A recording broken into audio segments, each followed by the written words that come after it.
Hello and welcome to the Deep Cut Fandom podcast. I am your host, Victor, also known as Cassetteman Studios, and as always, I am here with my co-host. Robert, aka Shumworld. So we got some news, man.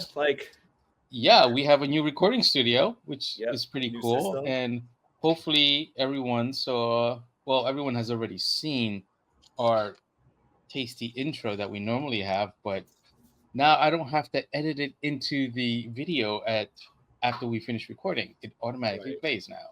Pretty cool, Again, right, Rob?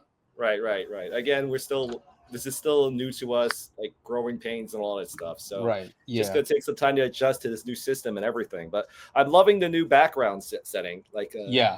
I can see where we can like build on this. Yeah. Totally. Other than the new studio, what is new with you, Rob? Well, it seems like SSDC SDCC is like just the gift that keeps on giving. Oh yeah. Yeah. What So else is there? so so like for example, I already had my agenda list set for this week, but then all of a sudden we find out that the dev team of Transformers they just released an interview, and where they They just did? talk more, yeah, an interview where they talk more in detail on the stuff that they're going to be presenting for all their plans going forward and their thoughts on what to expect and all that, and Oh. and all these other little things here and there. The interview is very extensive, and if you're welcome to like look up the page while I'm sharing the questions I chose to talk about. Okay. So Yeah, I didn't even know about this.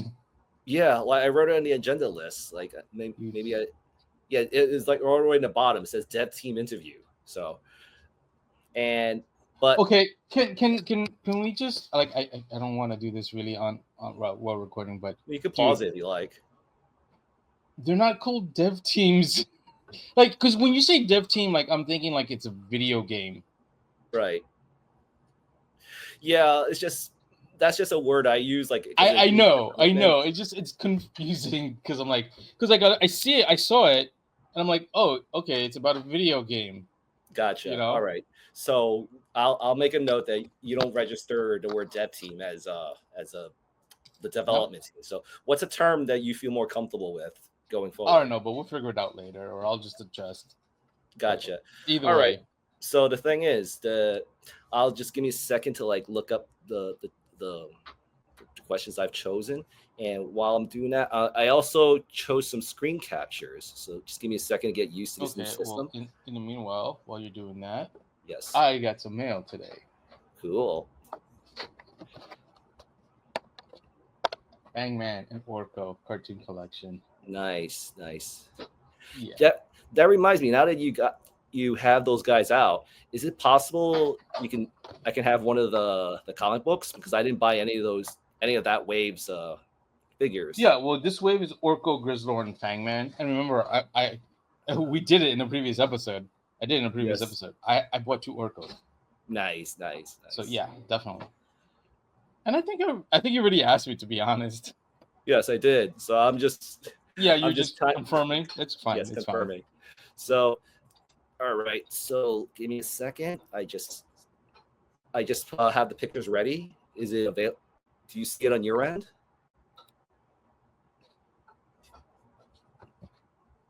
Yeah,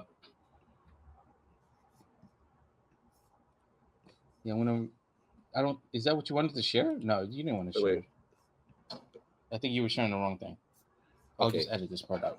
All right, so let's see. Give me a second. Yep, still learning how to use this new system. So let's see. Well, no, that's not what I wanted.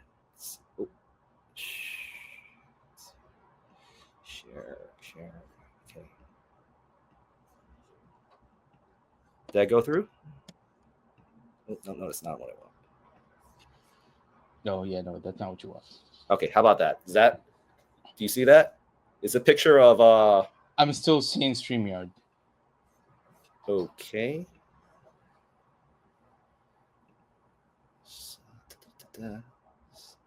Stop screen. Okay.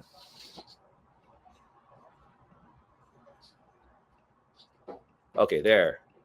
How about that? You see that? There we go.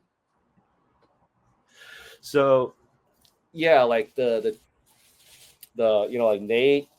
This is Omega Prime. Yep, Nate. Yeah, so here's because it has a lot of the questions that they've been asked. I'm using like as a picture to like as a placeholder. So like the question was from TFW. They asked Evan. He said, it was mentioned before that a secret mode allowing Omega Prime to pull all his parts together would be published. There are so many fan modes, but it's an official mode. Still something that'll be released. Evan answers, yes.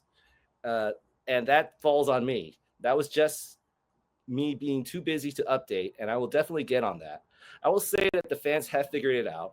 I have seen some photos, and I think it was very specifically when the Japanese fans got at it. They figured it out like in a minute of opening it. So I just need to get the official photos out there.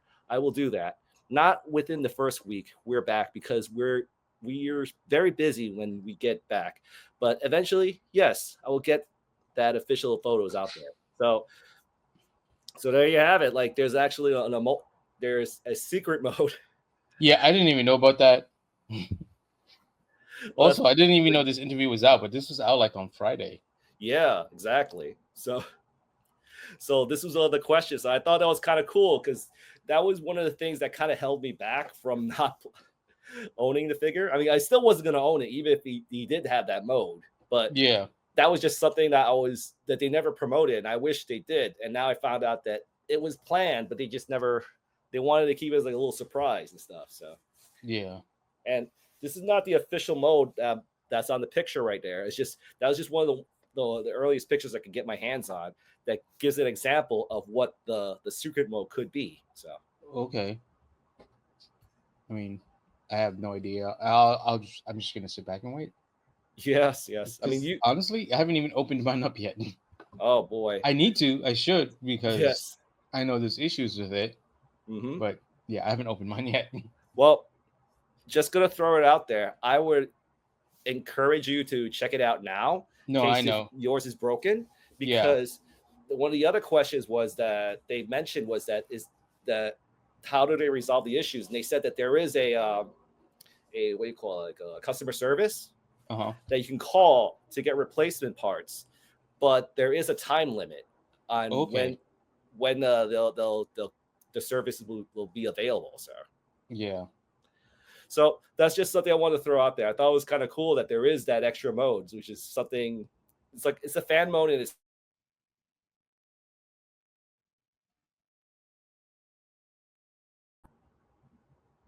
Yeah. So you froze. Yeah, it froze in my end too. So okay. But the point I wanted to make on this, the reason that this question caught my eye was the fact is that they were commenting that there is a fan mode for this Prime, this Omega Prime. So. Yeah, no, that's cool. Mm-hmm. That's very cool. So then another question that came up was there's a lot of questions here. Oh yeah, exactly. So let's see, I'm gonna go for. Do you see that? So this is another question they comment on that caught my eye as well, which is there's been talk on the at the convention of Armada Jeffire, maybe Overload from the crowd. He's known for dual combination. If something was made, would you want to guarantee that happens? And if the answer the same manner, if Cybertron Optimus was made, would the combination with Leobreaer and Wing Saber also happen? Evan answers, yes. Optimus needs a new pair of pants. So we will definitely have that functionality because that's so iconic to the character. I definitely think it will, if we do Jetfire in the future, I would expect the combination to happen. Going for Cybertron Optimus Prime, I will tell you that Yuki-san over at Takari Tommy is a big fan of that series and the character, and making sure that Wing Saber, Leobreaker always pops up. And so the functionality would be very important to do so. If we do ever do him again, it would not just be Galaxy upgrade Optimus Prime again. It would be an all new mold, and we would make sure that functionality was in there. So that sounds like if they're gonna do Galaxy Force Prime, I should just wait and not get the one that came out for like the Prime Wars trilogy, or was it War for Cybertron series? Yeah, you're talking about the Siege one, right? Yeah, I think it was Siege. Yeah. Right, where it was just like I don't know what to call that. Like, well, but, it was its own mold, wasn't right? it? Yeah, I think it started off as a retool of Did it? It started off as Ultra Magnus, Siege, Oh, War for Cybertron, yeah, Siege you're Ultra Magnus. right. Then You're they right. retooled it to look more like Galaxy Convoy, Cybertron. Either way, the point is, I probably shouldn't bother getting it. Right. So they said if they were gonna make one, they're gonna try to make them like true to the. Well, or just its own, its own mold, like an actual. It's not gonna be like a partial retool or whatever. Right, like a brand new mold that has nothing to do with any other existing primes. So yeah, like that's. So they said that there are plans of making a Cybertron Optimus Prime that will be compatible with a potential Leobreaer and Wing Saber. And they said that there are plans that if they were to make Overload, that they are plans in mind to make it compatible with the Armada Optimus. So. I should hope so. Yes. I mean, even if they don't, I still have like the original set, so I'm good. But I definitely would get a new one. Oh yeah. Are you talking about Armada Optimus or Armada Optimus? Yeah.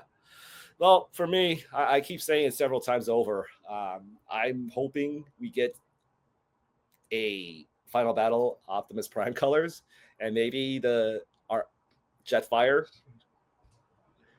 Armada Jeffire. Yeah, Armada Jeffire. I don't know. Like, just off the top of my head, I know it's still a hot topic, but I can't help but feel that Jetfire, in order to make him compatible as articulated pants, they might have to settle with a frame system of some sort. That'd be funny. Yes, it would. So, anyways, the next question that caught my eye was where the team at TFW asked, "What Beast Wars characters do you most want to make?" And Evan answers, "You know what? I've actually gotten a lot of requests for these guys. And I think it's also something that we need to do is the combiners, the Beast Wars combiners, Magnaboss and Tripredicus." So he says that would be, I think, the next on our list if we could get there. So yeah, I mean that would be cool. Yeah, definitely, man. Like these. When it comes to combiners, I mean, I love these guys. Like, and I love them for very different reasons. I mean, yeah. Plus, you can sort of do Beast Wars second repaints. Sort of. Yeah, either that or maybe just have them just go straight forward to the Beast Wars second repaints. Period. I mean, no matter what, Magnaboss is Magnaboss. Right. And then Tripredicus, they can probably use that to hold the copyrights, but also do triple Dax, from Beast Wars second. Right. Where they're all like, mariachi. Mexican mariachi guys, yeah. Of course. Maybe as like an exclusive of some sort. That the possibility. Yeah, I mean, plus a Red Lobster. Like, who could not like a Red Lobster? I love Red Lobster. Unfortunately, they've got shut down by private equity firms. So, thanks yet again. Yep. I guess they're hanging out with Toys R Us, right? Yeah, NKB. Sigh.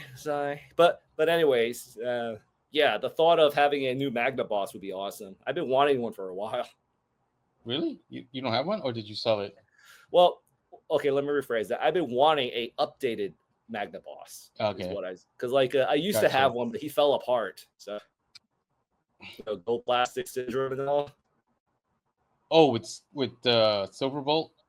Yeah, with Silverbolt. And for some reason, the gray portion of the figure was fragile as well. Ironhide? Really? Interesting. Yeah. Well, for my end, so. And yeah. It's not, yeah. And they just fell apart like completely, dude. So. Yeah. That's So interesting. then another question they asked: what animated characters do you most want to make, Evan? I'm trying to think of who's left on the docket. Obviously, Omega Supreme.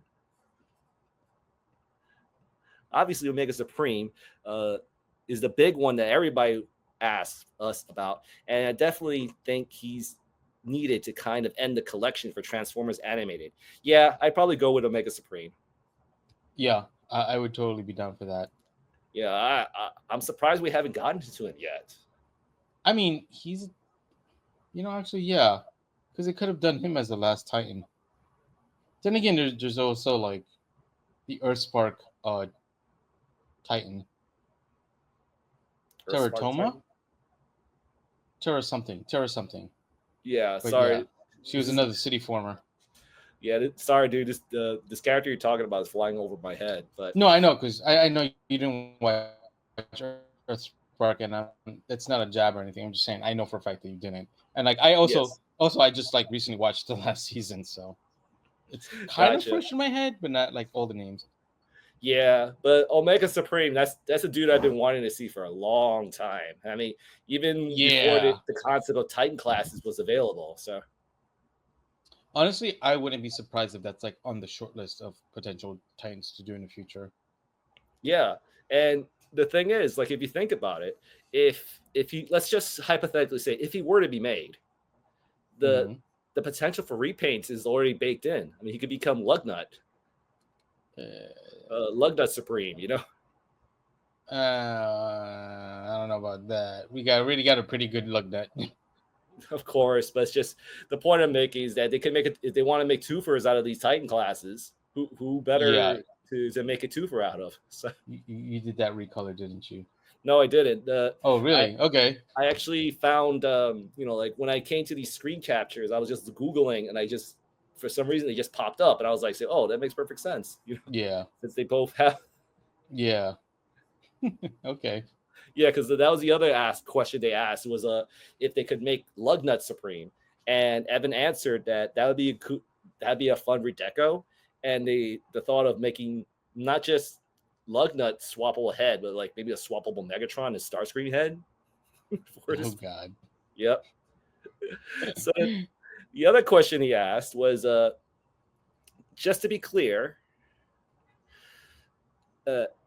Just be clear, are Beast Machines or Energon figures you're still interested in doing? And Evan answers, oh, yeah, we definitely talk about that. And just one, because we like anniversaries, and Energon doesn't get a lot of love, and it certainly deserves it. Beast Machines doesn't get a lot of love, and it does have its fans, and I know that. Obviously, everybody loves the Viacons. Everyone loves Tankor. Or so I think at some point in the future, folks can probably expect us to dive more into those universes.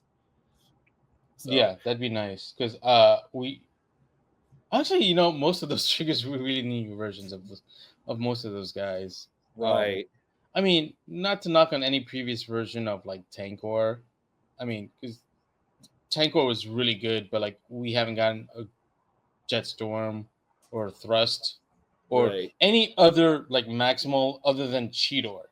And that little Cheetor is pretty cool. That core class Mhm. one. Pretty So easy to create as well. I mean, all you gotta do is swap his head, and that's it. yeah, but I mean, like also like it looks good. You know, it's like it's Beast Machines was very hit or miss.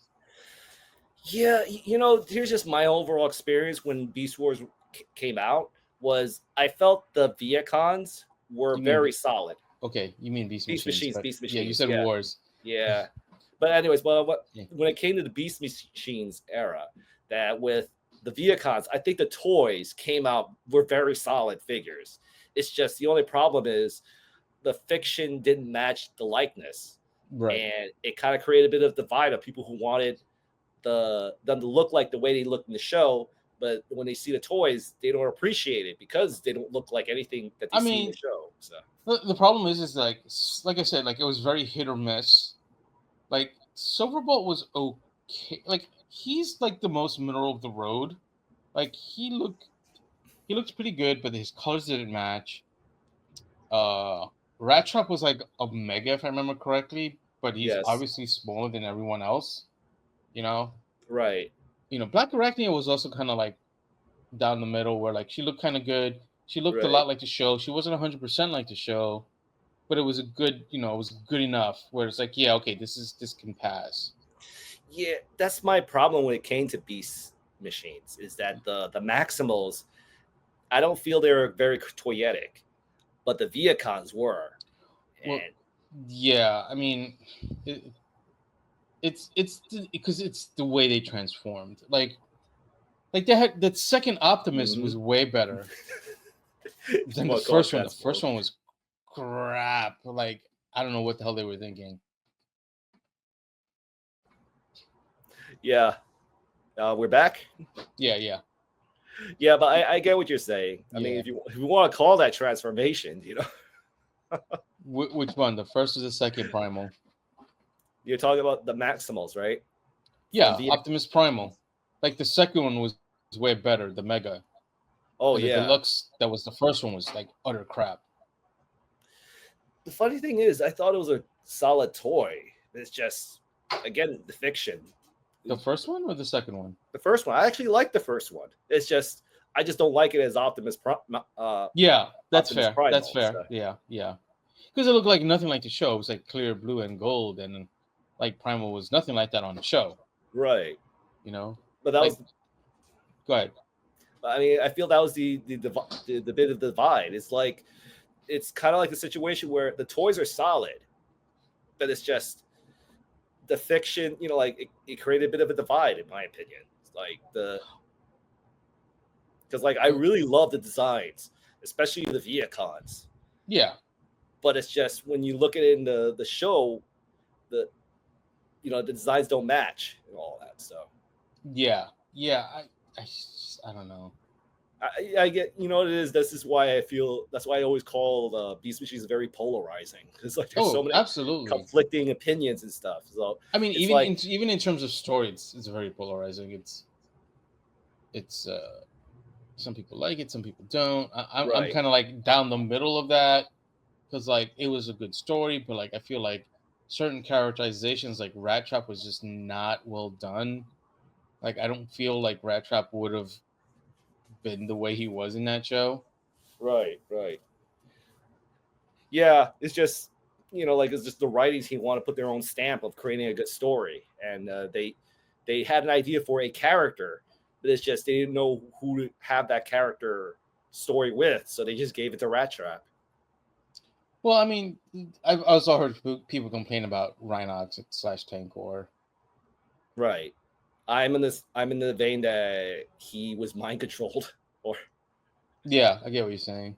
I mean, so I don't know. It's been a while since I've watched it, so it's hard to have an opinion on that right now. Yeah, I know. But the thought of them trying to do some stuff with Energon as well. Like I feel like Energon has been ignored to an extent. Like the only thing we got when it came to like all the newer lines was that Energon Megatron / Galvatron. What do you mean, like toy wise? Yeah, the core class. Like where. Oh, okay, in Legacy. Yeah. Yeah. That's like that's the only Energon toy we've had since basically Energon. Yes, exactly. So. It's kind of sad if you think about it. Mm-hmm. But I think we might have already hit the 20th anniversary if we're not about to. Yeah, so like whatever they have planned, I mean, I'm hoping that something comes out soon. I mean, like when it comes to Energon in the Unicron trilogy, I always felt that they had the funnest toys. I feel. I get what you're saying. I had a fun experience with them. I mean, I wouldn't like. I don't want to. I don't mean to disagree with you, because I don't. But I don't agree in the fact that they were the funnest toys. Like I don't know. Like for me, like Armada and Energon in terms of fun, about the same. For two different reasons. So like I don't mean to be contrary. Right. But like I just feel like they were both very fun lines. Right. Well, no, whenever I say stuff like what I'm saying about, I think it's funnest. This is more of a personal preference. So right. So like my experience with them was so much fun. Like the fact that they had so many play patterns and everything. So yeah, I mean, and the no, it's variety. definitely online. Yes. You know, like I love the nature of the land crossing. You know, where like they're like dual cons but not dual cans. Yes, yes. And you're just having all fun of those combinations and everything. So Yeah, that was a lot of fun. I wish I had gotten more of those figures when they first came out. yeah. Because I don't have a complete set. Hopefully someday I will. One of these days. Maybe either from the original or an updated version. Yeah, well, yeah. I mean, I have slowly but surely been picking up. Like, I think either this or last year, I got Mirage, and like the year before, I got Demolisher from a BotCon. So, Mhm. like, you know, like, oh, I also got, I think it was Towline, that blue like van. Like, I got Yep. him also. So, I mean, yeah, Nice. like when I see it and I can get it, I'll get one if I don't have it for Energon. But yeah, it's a fun line. It's a fun line, and it definitely deserves more love. Yep. Yep. Especially with that combination gimmick. Yeah, I So really did like that. so yeah, like the thoughts are out there of trying to get more Energon out there and stuff. So Yeah, that's cool. so so then the next question is it has to do with Thundercracker. Oh boy. So can you tell us what you think that stands out in terms of the new Seeker design versus the Earthrise one? Oh, certainly. This is what Evan says. Mm-hmm. So I will say Yuki-san had a lot of priorities that he wanted to bring into this because his goal was to make a mini masterpiece. And I do think that he succeeded. It has an open cockpit. It has landing gear. The transformation is incredibly smooth. The proportions have also been changed quite a bit so that he matches his animation counterpart. And I Yeah. think he just stands out a lot more. We also have included a lot more articulation, hands, waist swivel, thought. Okay, let me give me a second. And I just one. It's just a very fun figure to play with. So I can't wait for folks to get him into their hands. And all the various flavors we're going to be releasing in every color in the rainbow. Yeah, because they will eventually. They will. Yep. I just wonder if they're gonna go with the Tetrajet design for like, say, like the Rainmakers, or are they just gonna go with straight up like F-14s?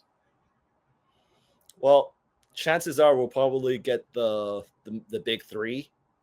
Well, yeah, And obviously. I'm talking about, like I said, like anyone like the Rainmakers. You know, like they're not the big three, and obviously the the Coneheads. the more the deep cuts and the obscure guys, what you're asking for, right? Basically, I mean, I'm not saying we have to get it. I'm just saying I wonder what they're gonna go with, because like in the show, Sunstorm technically is in the show, but he's not Right. an F-14. He's a Tetrajet. Yes. So like, are they gonna make a Tetrajet design, or are they just gonna make, you know, like keep the same Seeker mold and just do him as Sunstorm or do him as Redwing, Nacelle, you know, whoever. Right. Well, based on what I've seen in the past, they're gonna probably do one or two things. They're gonna make them anyway, and if they have plans to make a Tetrajet mold, like that's they'll probably do it all over again. So Okay, I get what you're saying. yeah, like I'm saying, they're probably gonna do it with the Tetrajet mold or without. So and they'll probably do the colors. Any like like aside from I get what you're saying, but I think you're missing the point. Like, are they going to make a Tetrajet, or are they gonna, you know, like, are they just gonna recolor, like, say, this Seeker mold as Sunstorm? okay, Because, like I said, historically, Sunstorm has never had an Earth mode. mm-hmm. He's always been the Tetrajet, and in the Okay, past, we have gotten Sunstorm, but he was a jet. But right. someone like Acid Storm has gotten, yet again, Acid Storm has gotten both. Acid Storm has gotten the F-14 mold, and he also has the Tetrajet mold. Okay, in that respect, we already had the Tetrajet version released. So, but are you asking if they're going to make a new Tetrajet and have that Tetrajet be painted into Sunstorm? Well, that's what I'm wondering. I'm not asking Okay, necessarily. yeah, yeah. Because I'm just wondering, you know, like, what are they going to do when they get to someone like Sunstorm, who was, has been shown as both, either as a toy Right. or as in the animation. And like I Mhm. said, Asterstorm has always been a Tetrajet on the show, but he has, the first generation's mold for the Seeker as an F-14, and then he also got a Tetrajet mode for the War for Cybertron trilogy. I think it was Siege. Could have been authorized. Probably Siege. Gotcha. I'm sure it's possible. I mean, like the Tetrajets as a, I mean, well, let me rephrase that. The Seekers as a whole, they've always been popular. So Yeah, I cannot deny that. yeah, so eventually they'll probably make, like somewhere down the line, they're probably going to make another Seeker that has the Tetrajet body. Yeah, And we'll see. yeah, but as far as this Seeker mold is concerned, I'm sure they're gonna find so many ways to milk it as much as they can. Oh yeah, absolutely. So like, and they'll probably gonna do the what do you call it, the cone heads as well and everything. So Oh, see, that's the thing. I was just, it's funny because I was just thinking about that. It was like I've got cloud cover right here, and I'm looking at them while you were talking, and I'm thinking to myself, animation wise, they're totally different from the regular Seekers. So they're gonna make a new mold, or like maybe I guess like maybe a retool with like, because like the legs are different. right. The legs are more like the toy, but not the toy. I get what you're saying. Most likely it'll be a retool. Yeah, that's what I'm thinking. Mm-hmm. So yeah, so that's the questions they said about the Seeker. Like, I feel like the Seeker is gonna do a lot of good. We're gonna see the Seeker everywhere, man. Yeah. I mean, it is what it is, Yep. Seekers will be seekers. Yep. Seeker's gonna seek. So then we got a bunch of other questions that were focused with Nate, and these are the ones that caught my eye. He said, if there was something that was only in Japanese continuity that you would love to bring over, what would that be? And Nate answers, oh, I think Sky Gary is the one that comes up a lot. And I think that'd be really cool. I mean, there's so many different options, and what we could do with the big convoy mold. And now that the designers have done such an incredible job of going into the Japanese continuity, G1, even beyond that we have so many more molds to play around with, whether those are partials or whether those are redecos, or of course, all newly tooled. So really exciting about that. They're going to do the next couple of years, because we'll continue to tap into those. And obviously, Lyle Caeser right behind me, and seeing how much demand there are for these figures, I think Sky Gary is one that definitely appeals to me, but definitely going to be doing some more. So yeah, the thought of Sky Gary is something that catches my eye. I mean, that's great, because if hopefully, I mean, it'll come with micro challers, and then he can carry the one that Optimus has, plus whatever ones that he comes with. Right. Stick some Micromasters in there, except for Hot Rod, because Hot Rod's too big to be an actual Micromaster. Yeah. In the Star Convoy set, the current, Titans class set. But yeah, no, Sky Gary's cool. Honestly, like, I like Gary because he's kind of basic. At least the G1 version is. But do you remember how ubiquitous he was, like in the 90s? Yeah. As a bootleg? Yep. I remember. I remember one time I bought him. I asked myself, is this a Transformer? Yeah. I'm not saying that in a mean way. It was just came out of nowhere. I was like, I get it. Am I holding a bootleg or am I holding a Transformer? Then when I actually looked more into it, I was like, oh, he is a Transformer. Yeah. Yeah. You know what's funny is that I actually remember seeing, I don't know if it was a bootleg necessarily, but the Sky Gary was in Toys R Us at one point, not labeled as a Transformer. Right. I wouldn't. I can't recall. No, I mean this was like late 80s. No, couldn't have been. Maybe no. It was when we were in high school, so it was in the 90s, like early 90s. Because I remember seeing them in the stores. and I don't know if it was a bootleg or somebody just brought over the mold and like didn't release it as a Transformer. Right. But it was not like the kind of quality that we would see elsewhere in Chinatown. Mm-hmm. You know, like this was high quality because I actually ended up getting one anyway. Right. It's like very high quality plastic. So either it's a really, really good bootleg or someone just brought him over and didn't bring him over as a Transformer. Yeah, it almost sounds kind of, again, like from my perspective, it sounds like something along the lines of Where's the Tea, where it's almost like official but not. Like it's like good quality. Yeah.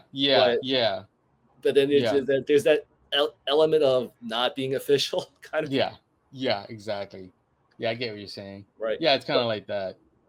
But ultimately, okay. So then, anyways, aside from all that, I feel he'll be a great addition for new collectors because he's a fun design. He's a carrier.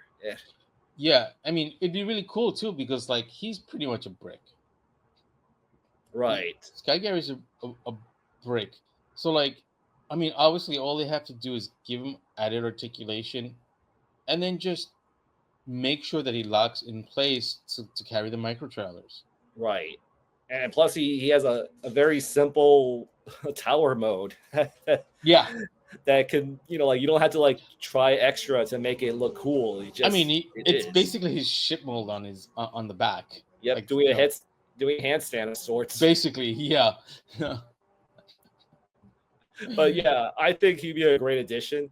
But going back to like a potential of this character, as well as the other ones like Grandis and all. I didn't write it down here, but I remember in some other interviews where they were talking to Mark, and he has commented that Optimus Prime, Star Optimus, that there are little, they set him up in a way where he could potentially connect with a possible Grandis if they ever decide to make one. Oh, that's good. That's good.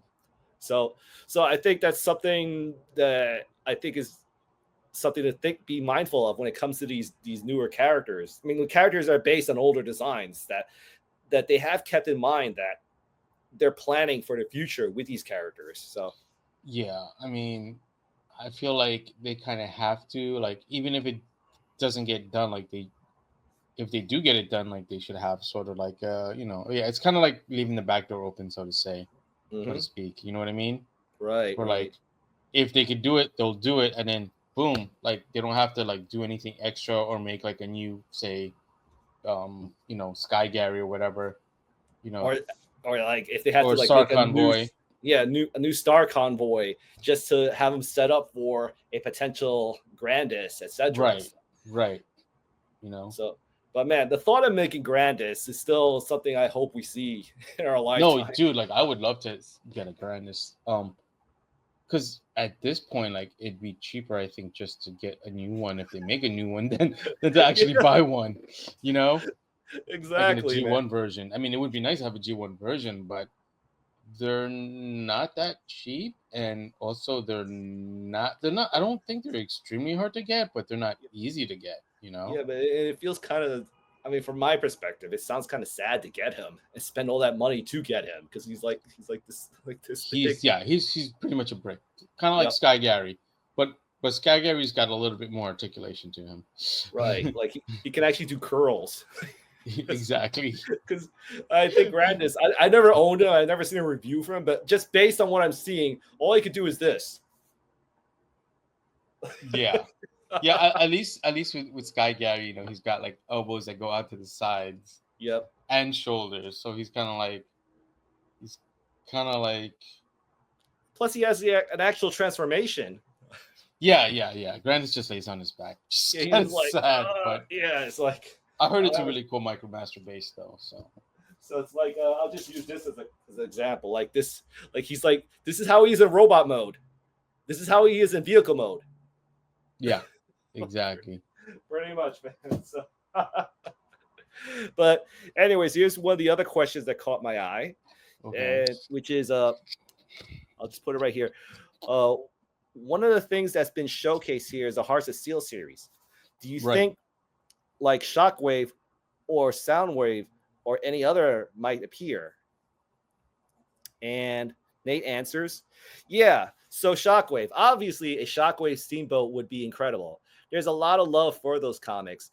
I think for now, we've covered Hearts of Steel. We want to take it to new, unexplored alt modes for the characters in particular. Taking a lot of inspiration from what was done in the 90s across many toy lines where you get iconic characters, but in all sorts of wacky and crazy different versions and redecos. But for 2026, we're going to do an all new theme. It's familiar theme, but it's one that we've really done much in Transformers. It'll be a newly tooled, all new alt modes for our 4 characters that we have here. So Optimus with come with Starscream. Bumblebee will come with Megatron. Again, that's not based on existing content, but it's a very familiar theme, and I think the fans are really going to like it a lot. So like, we'll see. So yeah, like, it's a lot of, like, on one hand, I would love to see a Steamboat Shockwave. So yeah. So that's just really why I wanted to bring this up. But he's talking about the timelines for 2026. Yeah. Again, like, there's not much to say. Like, it could be anything. So I know, and if they're not going to do a Soundwave, I probably won't be interested. My whole stance is if it's a fun set, if it catches my eye, I'll probably look into it. It's just. Oh yeah, I mean, I'm not saying no. Yes. I'm saying if I probably won't. Right. I mean, obviously there's always that chance that I will, but it's just at the moment of now. It's like you can't be excited for something you don't even know what it looks like, right? Well, it's also about the character selection. Right. Like, if the theme doesn't interest me and there's a Soundwave, I'll get it. But if there's no Soundwave and the theme doesn't interest me, I'm not gonna get it. I'll crack up if the theme is like something that's just so out there. You'll have to get it just because how bonkers it is. We'll have to see. That's all I'm gonna say. We'll have to see. Yeah. So, anyways, here's some like random lines that I just came out that caught my eye that I wanted to talk about as well from that interview. It says it's called the random chit chat section.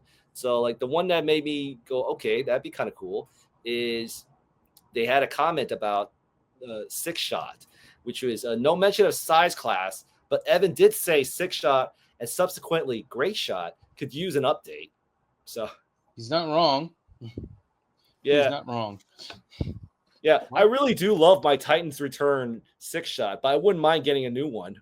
I don't even have one. I just have a G1 version.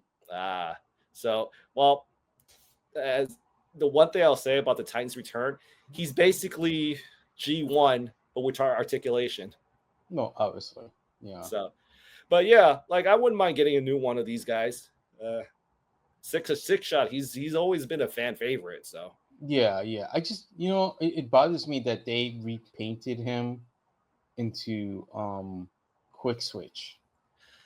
I get it, but yeah, it's he's a six changer. So, like, and nothing against Quick Switch, but I don't think he's popular enough to get a newly tooled figure that can have 6 modes. So, I mean, it would have helped if he had like an appearance on the show,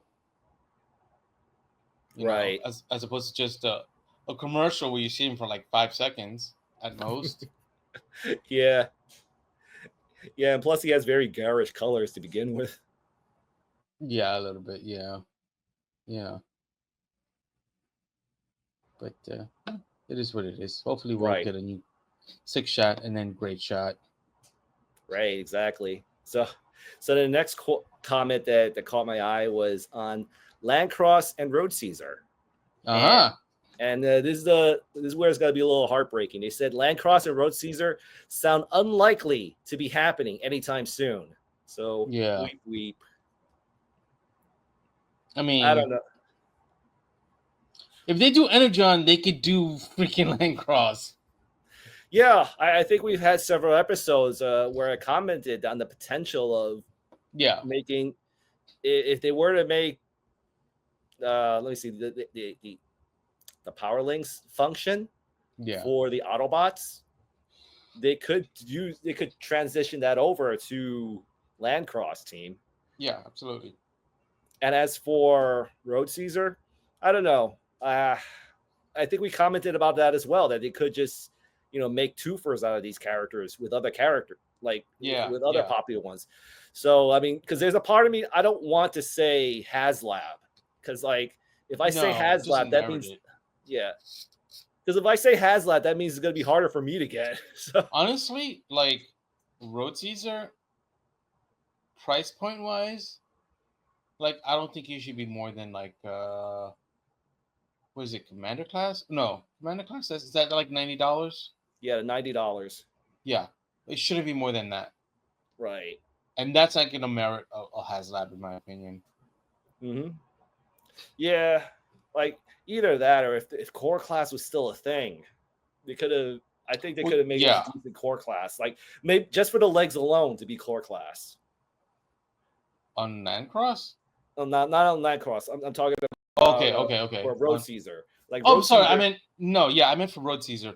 Yeah, for Road Caesar, I could see the legs being core class, and maybe the upper torso, which makes up most of the combination, be either a Deluxe or a Voyager.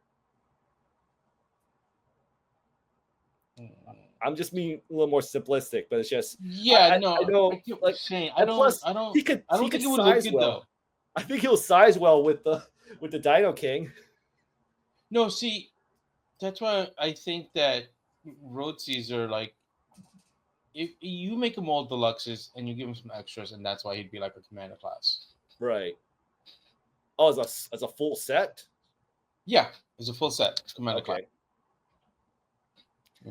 I mean, hey, if they could do it in Series 86, we could do it with Road Caesar, with Devastator. Yeah, I see what you're saying. But, it bums me out that there's no plans for these guys. Because not yet. We'll see. You're right. Maybe 5 years from now, if anything. I mean, they're taking their sweet ass time doing anything Japanese. And I'm not saying that in the sense that they're being malicious. It's just these things take time and planning, and obviously it costs money to make money. In this case, it costs money to make toys to make money from that. But you get the idea. It's a matter of when. It's a matter of when, not if. Right. So, but in any case, at least I can put my thoughts on hold on a potential Landcross or Road Caesar in 2 years from now. We could continue this conversation 5 years from now, I guess. Exactly. I mean, because also like I said, they've slowly been getting through the Japanese stuff. I mean, come on. I think we the HasLab for Deathsaurus is the first official Deathsaurus we ever got here in the States. Yeah. Oh no, wait, I'm sorry. It's the second. No, it is the first one. I got slightly mixed up with Leo Caeser for a minute there. But yeah, we got Deathsaurus because we were supposed to have a Robot Heroes one, and that got canceled, and it was supposed to come out with Star Saber, and that also got canceled because it was a 2-pack, obviously. I'm trying to remember. Wasn't Deathsaurus a repaint of a Titan's Return Skylinks? When they made no, you're thinking of Leo Caeser, right? Yeah, but he was. You said Deathsaurus. Yeah, but I think he was named the main unit was named Deathsaurus. Was it? Yeah. Oh. So, I'm not trying to be anal with you. It's just I'm trying to. Yeah, I know. I was trying to think back. Was there a time? And that's the only one that may be right. You may be right. Yeah. So it's not, but still not official because it's a repaint. And sometimes I kind of don't want to count repaints as an official release. So technically it is official. Yeah. They released it over here and they had it as a copyright name. Right. Yeah. But I mean, as an actual figure. But the actual Deathsaurus himself, as opposed to just being a repaint of Skylinks. Yeah, no, that HasLab is the first one. Mm-hmm. Because like I said, we never got the Robot Heroes. Had that Robot Heroes had been released, that would have been the first official US Star Saber and Deathsaurus that we would have gotten here in the States. So, unfortunately, we didn't get it. So, anyways, another tidbit that caught my eye, which is like something I have fond memories of, are the Omni-Bots. Omni-Bots. Yeah. Oh, I love them. I Yeah, got and they them for said my birthday one year. All three of nice. them. So yeah, Evan said they're aware it's something fans want. They're pushing for it. Even Evan wants to make it a Pulse exclusive. So I don't know how I feel about that being a Pulse exclusive. Okay. All right. First and foremost, let's just talk about the Omni-Bots first, and how cool they are. Yes, how cool they are. The potential of how could they be made, and then I'll share my thoughts on them being Pulse exclusives. So yeah, I would love them. I mean, like I feel they're kind of like they're like I don't know how to describe it. They're kind of like I feel like they're kind of like the original Wreckers to some degree. Because they were first released as like this special group of just guys who just beat the crap out of people. So like I don't, even if they were not the Wreckers, like officially the Wreckers, I kind of saw them as the Wreckers from my heart. As a child, like I just saw them as like this group that like I'm like saying, dude, don't mess with these guys. So I mean, in Japan I think they were called like the double changers because I had like two forms, kind of like the way Trax does also. But I think that one is kind of like unofficial, made official. Right. But these guys like officially do have like double modes. Yep. They're almost like mask vehicles to a degree. Yeah, they kind of were, you know. It's kind of crazy, but it's still pretty cool. And like, I love these guys. I still have my childhood ones, believe it or not. Not lucky. I still, the one that I've always kept that I got was the red one. I think Overdrive. Yes. Yeah, Camshaft. I forgot what the other one's called.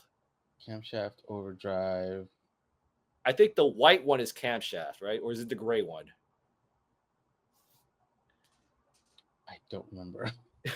Yeah, exactly. But anyways, yes, the Omni-Bots, like I would love these guys to come out. And okay, but I guess the only I could see, you know, like obviously I could see them all as partials, but it's like like the red one, I could see probably they can do one based on, I don't know, like what's his face? Prowl. The closest one is the white one that can kind of like base it off a Wheeljack. Yeah, I could see Wheeljack out of him. Maybe like do some slight retooling. Right. But yeah, I could see Wheeljack out of him. I could see maybe Prowl out of the red one. Yeah. I mean, granted, the legs are different, but it's passable in my opinion. Well, honestly, like if it's like a decent, at very least a decent like retool, I'd be happy with that. Right. Because I don't know why it took me so long to realize. Oh yeah, you could just use like the Prowl mode for Overdrive. But yeah, because I like while we're talking, like I'm trying to figure out who could be good for that what. Right. And you're right. Yeah, like the Prowl mode would definitely be good. Yeah, I don't know about the middle one, but yeah, he's kind of hard. He's gonna be a stretch, that's for sure. He has a very unique transformation. Yeah, compared to like everyone else. Yeah, the butt of the car is his chest. That's not the butt. No, that's the front. No, that's the back of the car is his chest, or no, his it's not. Stomach. His stomach, if you want to be that. Back of his car is his back. Really? Yes. Okay. He basically sits up from car mode. Gotcha. In any case, like he's the oddball in my opinion. Yeah. Like I don't. Yeah. I'm just stretching, but maybe Ironhide for the look. Yeah. That could potentially work, but. I mean, I'm stretching with him, but it's just I know. Because ultimately, as much as I love the Omni-Bots, I sincerely doubt we'll get original molds out of them. So, because they're so obscure. Well, so that just kind of leads into what I was thinking a little bit earlier, where like, if the price was reasonable, I would pick these up as HasLabs if they were original molds. we'll But see. like I said, the price has to be reasonable. That's It's a either big one. that Yeah. or like they're like, okay, we'll sell it at like deluxe price, or even like maybe even Voyager. No, really deluxe, because like deluxes. But like if they sold them at like say $25 a piece, and they sold Right. it as a As a set, 3-pack. Yeah. yeah, and like so like let's say 75. Even I as far as I go as high as $90. Anything past that as a set, I'm like, nah. Right. Right. So it's yeah. It's just the thought of them being made is excites me personally. Yeah. So as for the subject of them being Pulse exclusives, uh I'm I'm gonna go on a limb and say I'm very supportive of the idea of them being Pulse exclusives. And hear me out. Uh, Originally, when they first were introduced, you had to get them through special means, right? Mail order. Yeah, mail order. So I mean, so I feel like this is kind of like a nice little nod to their history.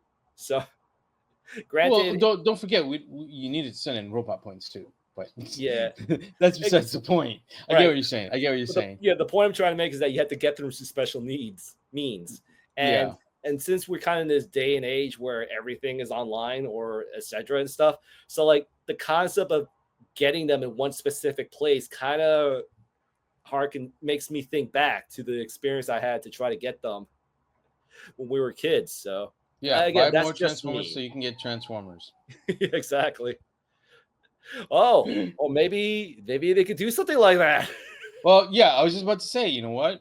They Make a should bring point back robot system. points. They should bring back Yeah. robot points. Yep. But I mean, that's just something. But again, like if we're gonna think about the most available option of the options we have that are available to us, Hasbro Pulse exclusives is kind of the Yeah, closest to it's the that. closest thing we have to that. Yeah. Yeah. So again, that's just me. Just the No, yeah. nostalgia is kicking in for me when it comes to that. You make very good points. I just Right. it just bothers me because like nowadays like they really push for like the premium Pulse members to get stuff. So Right. that kind of leaves out a lot of people like you and I. So like we have to pray that it doesn't sell out so we can get them, and I don't like that. I agree. I really do agree. But it's just I don't. But it's just I don't know. There's a part of me, maybe it's the optimist in me saying this, but I don't think if let's say they were to be released in Hasbro Pulse, I sincerely doubt they're going to be ones who will be sold out. Again, that's just me. So Well, I mean, I get what you're saying, and I'm not trying to disagree with you, but I think it would help if they do this, like they limit it to something like 2, maybe 3 per person. right, I think 2 is fair. I Yeah, 3 maybe. That's why I was like kind of hesitant with saying 3, but Yeah. definitely 2, like at least 2 per person. Hmm. That'd be totally fine. Right. Because Right. I'm not even gonna get 2. I'm just gonna get 1. I don't care about one to open, one to keep in the box. I'm not about that life. You know, Yeah. I let them breathe. What's Exactly. up, Matt Cardona? But yes, the thought of the Omni-Bots coming back excites me so much.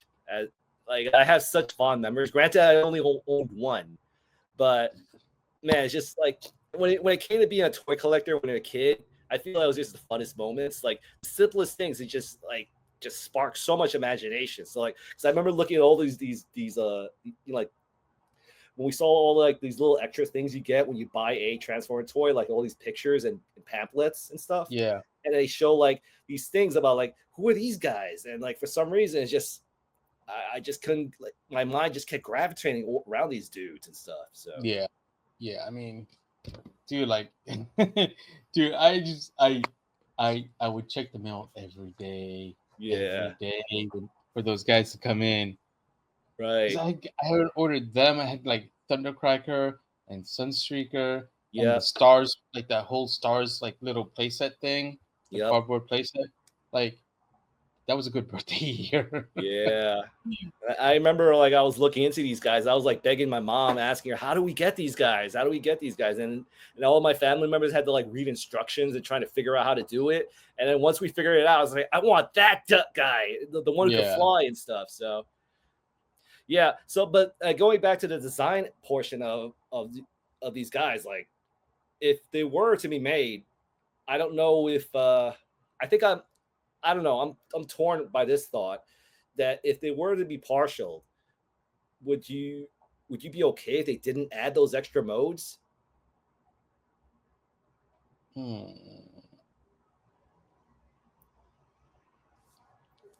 I don't Again, know. I'm just I don't know presenting a because thought like I experiment. mean, because that's what made them so special. So, yeah, it kind of did. Besides the fact that they were mail orders, right. so. But yeah, I mean that definitely in a toy sense, that's what definitely made them more special. The fact that they added the extra modes. Right. I don't know, maybe not. I'd have to see, you know. Right. That'll definitely bump up the price. That's for sure. In theory, I mean, they still made a Drax, you know, at a deluxe price point. So Right. Right. it's feasibly not that difficult, you know.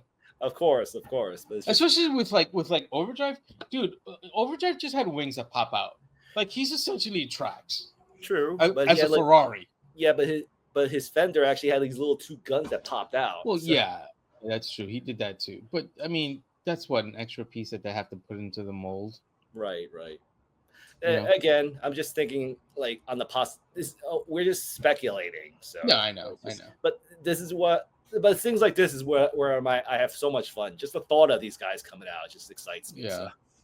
Yeah, I mean, these guys, like, dude, like, these guys to me are like the equivalent of like, if these guys come out for like through Hasbro Pulse, it would be the equivalent of, to me, of having Super 7 make a Reaction Plus Hector Ramirez. Like it's like a godsend. You know what I mean? Yes, exactly. And I told them, I think I already told you this, but I was like, dude, you gotta make Hector Ramirez. Right. It's just there's so you invested so much of your emotions on that character. It's at a point where you just want to see them happen, and that's that's how I am with the Omni-Bots, especially Overdrive. So yeah, and yeah, I mean, yeah, definitely, I love the Omni-Bots, and like I said, I had gotten them for my birthday. I got all of them, Thundercrackers, Sunstreaker, like I had a lot of robot points saved up. Right. You know, I'm surprised that we haven't seen any fiction in these guys. Like I'm surprised, like a company like IDW or Skybound, that they just see these guys and say, "What can we do with them?" It's kind of sad, but you know, it also kind of like it kind of makes me a little glad that they don't have anything or very much to them. Like I think there's some Japanese fiction to them. Because like if I remember correctly, they're like they travel through time and space also. Yeah. So like there's some fiction in like the Legends manga. Yeah. For them, but like in the US, I don't think we have anything. I don't even think they use them in the UK. Because if you remember, or I don't know if you knew or not, but they like the UK has its own set of comics also. Right. They are actually a part of the Wreckers team, right? Actually, yeah. The Wreckers first appeared in the UK comics. Like, we never got them in the original Marvel run. It wasn't until IDW, maybe Dreamwave, that they showed up. Yep. But yeah. Yeah, they were usually background characters. Hell, we never even saw Whirl and Roadbuster until they started putting out Wreckers over here, like Wrecker Stories. Oh yeah, you know? Definitely. Yeah, exactly. And then all of a sudden, Whirl just became a breakout star. Oh yeah, especially in IDW. But that's just because I feel like he was, like Bob Budiansky really did a lot of the heavy lifting by creating a very like erratic, crazy character that could be nuanced. So when people started writing for Whirl, you know, like he broke out, you know, which is great. Exactly. His world is great. I have the G1 version and I have the Generations toy. They're both great in their own right, and obviously for different reasons. Because you know, like 1982, 1983, 1984, you know, a toy from then is gonna be vastly different from like 2000 2005, 2007 towards Yep. early to mid 2000s. Hmm. Figure when they Yeah. did the Generations roll. Hmm. Um, And I remember when I first read a book where it came when they had like they released those toys where you buy a toy, you get a comic book, and oh yeah, okay, and then it had yeah, one with Trailbreaker. Of course, that's my boy. But of then course, and then all of a sudden they had World show up, and I seriously, when I read that book, this is the first time I cried laughing out in a long time. Where they yeah, had World show up, he's like, "Say you do that force field face," and then I'm like reading this, and then World gives examples of the force field face. But the thing is, he has an he has no eye. face. He Yeah, has no face. So when they say, "Okay, so this is how you look like when you do the force field face," and then all it is just a picture of World with his eye like this, yeah. and then sometimes you look like this. like, I'm like I'm just It's like laughing he at the forgot that nuance. he doesn't have a face. Right. So like, yeah. But anyways, going back to the Omni-Bots, I'm hoping that them talking about it, that eventually we'll see them come out. Like, Yeah, knowing how toy production works, I'd say 2 years from now. yeah. So, but yeah, like the thought of them coming just makes me excited. That is all I could say. So, Yeah. anyways, and here's the last question that caught my eye had to do with Predaking. Yay. He said it's a very simple one. Is that they were brainstorming G1 Predaking how to add the skeletal system, and the idea of it transforming into another beast came to mind. So came up. So yeah, they're talking about the frame system with Predaking, and they were talking about how, like how nowadays it seems like with modern combiners that all the added extra parts will turn into something. And if Predaking were to be made, they said that all the extra pieces for the combination will turn to an animal, is something that came to mind. So I feel like that's a nice we call it I think it's like a good idea if we were to get the frame system. For Predaking? Yeah. If it turns to a beast, if all the added parts could turn to a beast, like, I'm open to that. I'll say that. Like, it could be like I'd have to see it. I'd have to see it. I'm not saying no, but I'd have to see it. It could be a 6-member. I don't know. It's you know how I feel about the frame system. I know you do, but it's just I feel we're at a point where how to describe it? Like, I feel we need to compromise. There needs to be compromises with the frame system, meaning that it's still going to be here whether we like it or not. So then the question is, what can we do to make it have fun with the frame system? Honestly, I feel like Predaking doesn't even need it, because the way he transforms on the show is very faithful to the toys. Right. It's just not warranted, in my opinion. Right. Like, it's not necessary. Oh, I'm with you. I mean, I actually spent way too much time creating a diagram of what a potential Predaking could look like with the modern Transformer. I mean, I even showed it to you. So yeah, you're welcome to post that's right. Anywhere. That's right. You're welcome to post it here anywhere in this discussion. But it's just, I'm just saying, if they decide to do a frame system, my stance is, what can they do to make the frame system work? Is where I stand. If they make a frame system for Predaking. All I'm going to say is this. I know, fuck it, right? No, I was going to say, third party has made numerous Predakings without a frame system. Hasbro can fucking do it. They shouldn't rely on a crutch like the frame system. And yet again, I would like to reiterate that the show did not use the frame system or anything that looks like the frame system, and it was very faithful to the way the toy transformed. So right. the frame system is not necessary in this case. That's it. That's all I'm going to say on that. I get it. All I'm saying is if it were to be made, and if it turns to a beast, I'm all for it. So Yeah. so anyways, that's all the stuff I was able to get from the questionnaire. So You mean the interview?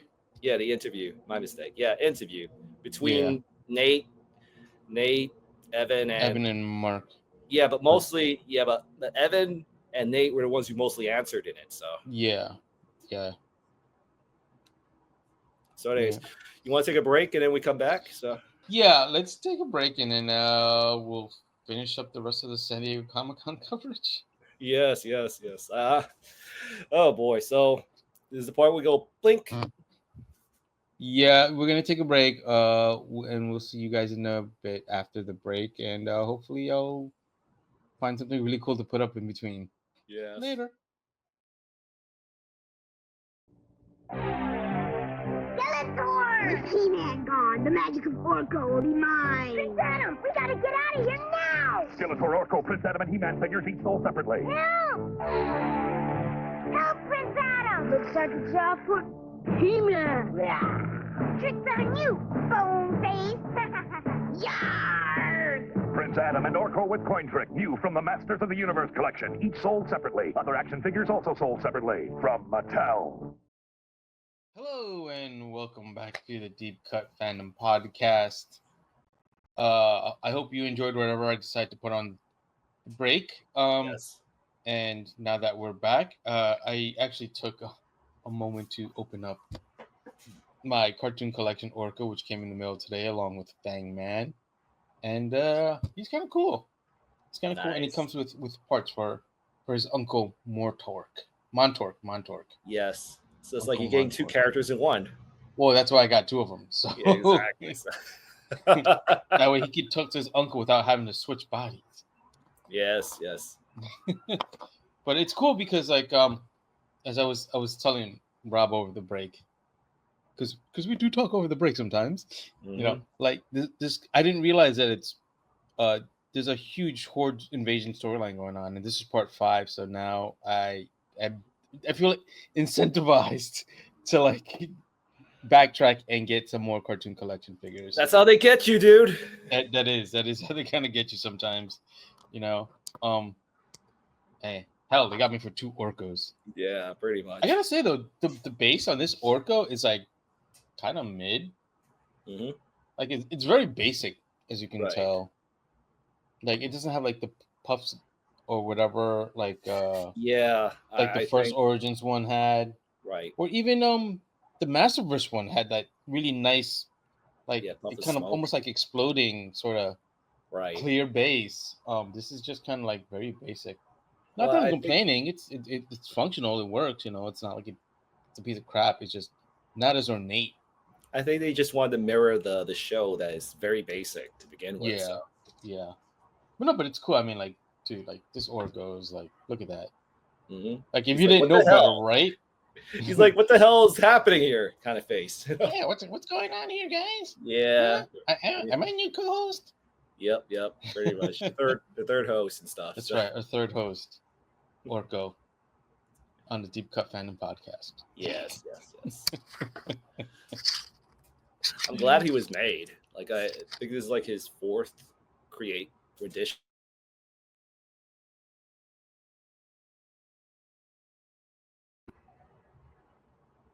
Fourth edition for Origins or overall?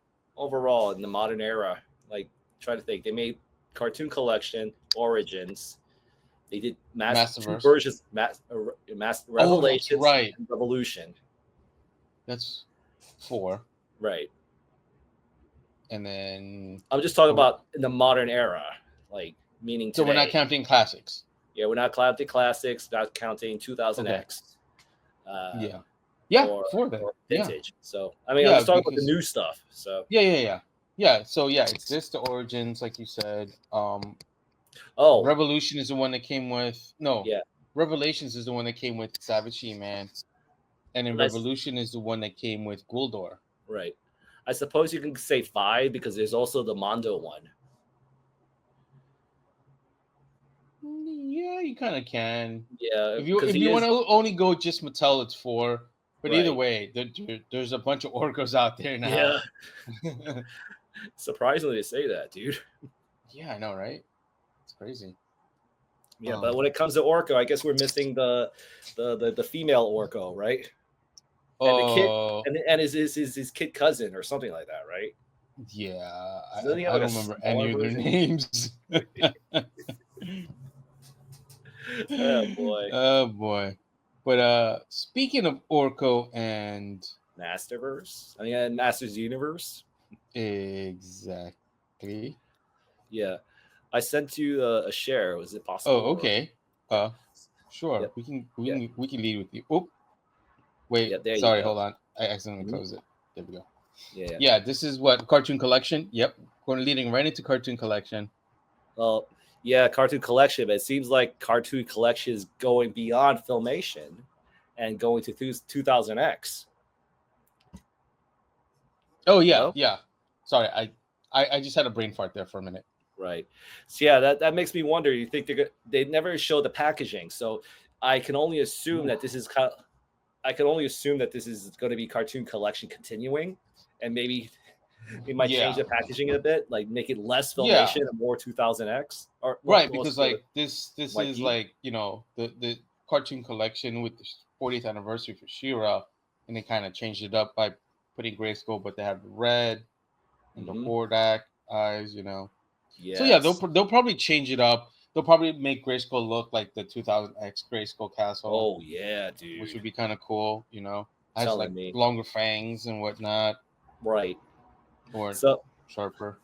Yeah, that's the thing. We haven't seen any packaging of it yet. So. No, yeah, but I mean this line looks like amazing. Like right. Yeah, like I'm still shocked that we're getting so many figures in this line. I thought it was going to be like a sub line, like a one-off of sorts. So yeah, I mean, honestly, and mind you, this is not a complaint. This is just purely commentary on my behalf. Right. Like I thought it was going to be more like the Origins versions, where, you know, there'd be like 2000X Origins wise, but because remember also they didn't say 2000X Cartoon Collection. They just said 2000X. At least the rumors were. So I was thinking it was more of like Origins versions of 2000X. Yeah. Well, like I said, I'm not complaining or anything. Right. Like this is great. It's a pleasant. Go ahead. It's a pleasant surprise. Yeah, absolutely. Like, because like we didn't know all the details, so it was up to our own speculation of what it is. Right. So, like, you know, you have your idea what it could have been. It could have been Origins extension. Or like, let me rephrase that. Like the way you're saying, you got it right. Like, you got it right. Yeah, like it was an extension of Origins. But it turns out it's going to be its own line. Well, I mean, let me rephrase that. It's like it's its own standalone line that connects with Origins or something. Well, yeah, because it's Cartoon Collection, right? Like I consider Cartoon Collection extension of Origins. Right. Yeah, exactly. Like a subline, if you will. Or expand. Well, like rebranding. Yes, a rebranding. Definitely a rebranding. So yeah. But yeah. So from what details I've gathered, the parts are compatible with Origins figures, so you can still do the mix and match feature. Right, and from what I've heard is that, correct me if I'm wrong here, but like it's more in line with how the Thundercats Masters crossover figures are, in terms of like height. Like the height and the way they're kind of like built. Well, not built, but like mostly the height. You know, so which means that basically if you just bend their knees a little bit, and have them lean a little forward, boom, Origins. They're a lot taller. You know? A lot taller. I would say a little leaner to an extent. So, yeah. But I mean, basically the same scale because, like, right. If most people don't know this by now, I don't know what the hell they're doing. Yeah. But technically, even though it's 5.5, Origins is really like 6-inch. It is, but you know, when it comes to the way I always look at 5.5, I look at it more like a form factor than scale. Because when you say 5.5, I think about that squat body with very exaggerated proportions and stuff. Right. So now I don't feel it's 5.5 anymore. I just see as basic 112 scale. Right. Where the body's a little bit more proportionate. They're not as muscular as they used to be. Right. Now like in various degrees. I don't know how I feel about it completely, but it's just they're still good figures regardless of what I say. So Yeah, I mean, yeah, I mean, and that's kind of like my point. It's like if now thanks to Origin, you could, for the most part, stand up a Masters figure upright. You know, Yes. for the most part, and they're generally like about 6 inches. You know, granted, their knees are still, you know, like the way their legs are designed. There's still a Right. slight bend to them, but it's not as overt as the original vintage figures. Yes, and plus the anatomy is not as squat or as like That's stout true. and stuff. So like they're standing upright and everything. So it if it all if how to describe it, like it still works within the collection is the way I look Yeah. at it. No. So, Yeah. Exactly. Yeah, I totally agree with you, and I love the fact that we're getting Zodak with a K. K. I always forget Yes, which one it is. with a K. But yeah, Yeah. with a K. You know. Yeah, when you're talking about the Cosmic Enforcer Zodak, that's with a C. Yeah. Uh, But I- isn't this Zodak a Cosmic Enforcer also? He is, but it's just that when it came to 2000X, they kind of changed how to interpret Cosmic Enforcers because, like, when it came to the original idea of Cosmic Enforcers, they're kind of like very what's the word? They don't see sides. They just they can go They're any neutral. they're neutral. Yeah. But whereas Zodak with a K, he's very it's very obvious where he stands in the story. He's like very against the Snake Man. So Well, and if I'm not mistaken, he also has a bias because didn't they kill like his brother or one of his teammates or Yep, something? I forget exactly. definitely his brother. I think it was his brother. Yeah. So like he has no sense of being neutral. It's very obvious where his side is. Like right. But I think he's technically supposed to be neutral. I mean, correct me if I'm wrong, but Yeah. I believe he's supposed to be neutral for 2000X also. Right. Maybe. Like I gotta watch the show again. It's just it's I'm been going a while back since I off watched memory. it too. Yeah. I'm going back off memory, and it was very clear he was against the Snake Man. So no, yeah, I like I said, I agree, and like I remember he had a bias. You know, he definitely like, oh, I don't like the Snake Man. Fuck them. Yeah. You know. I really like this character. And I'm great. I'm so glad we're getting him. I've been wanting, like, whenever since they released the Origins line, I kept saying to myself, man, I can't wait until they release this version of Zodak. Yeah. I mean, I don't know. Like, my original idea was that they're going to release him with the 5.5 body, but ultimately, regardless, I'm happy that he's coming out. Like, I'm wondering if his symbols are going to be glow in the dark. That would be great if it were. Yes. But and if they are, I feel like they're most likely going to be a glow in the dark paint. Right. Exactly.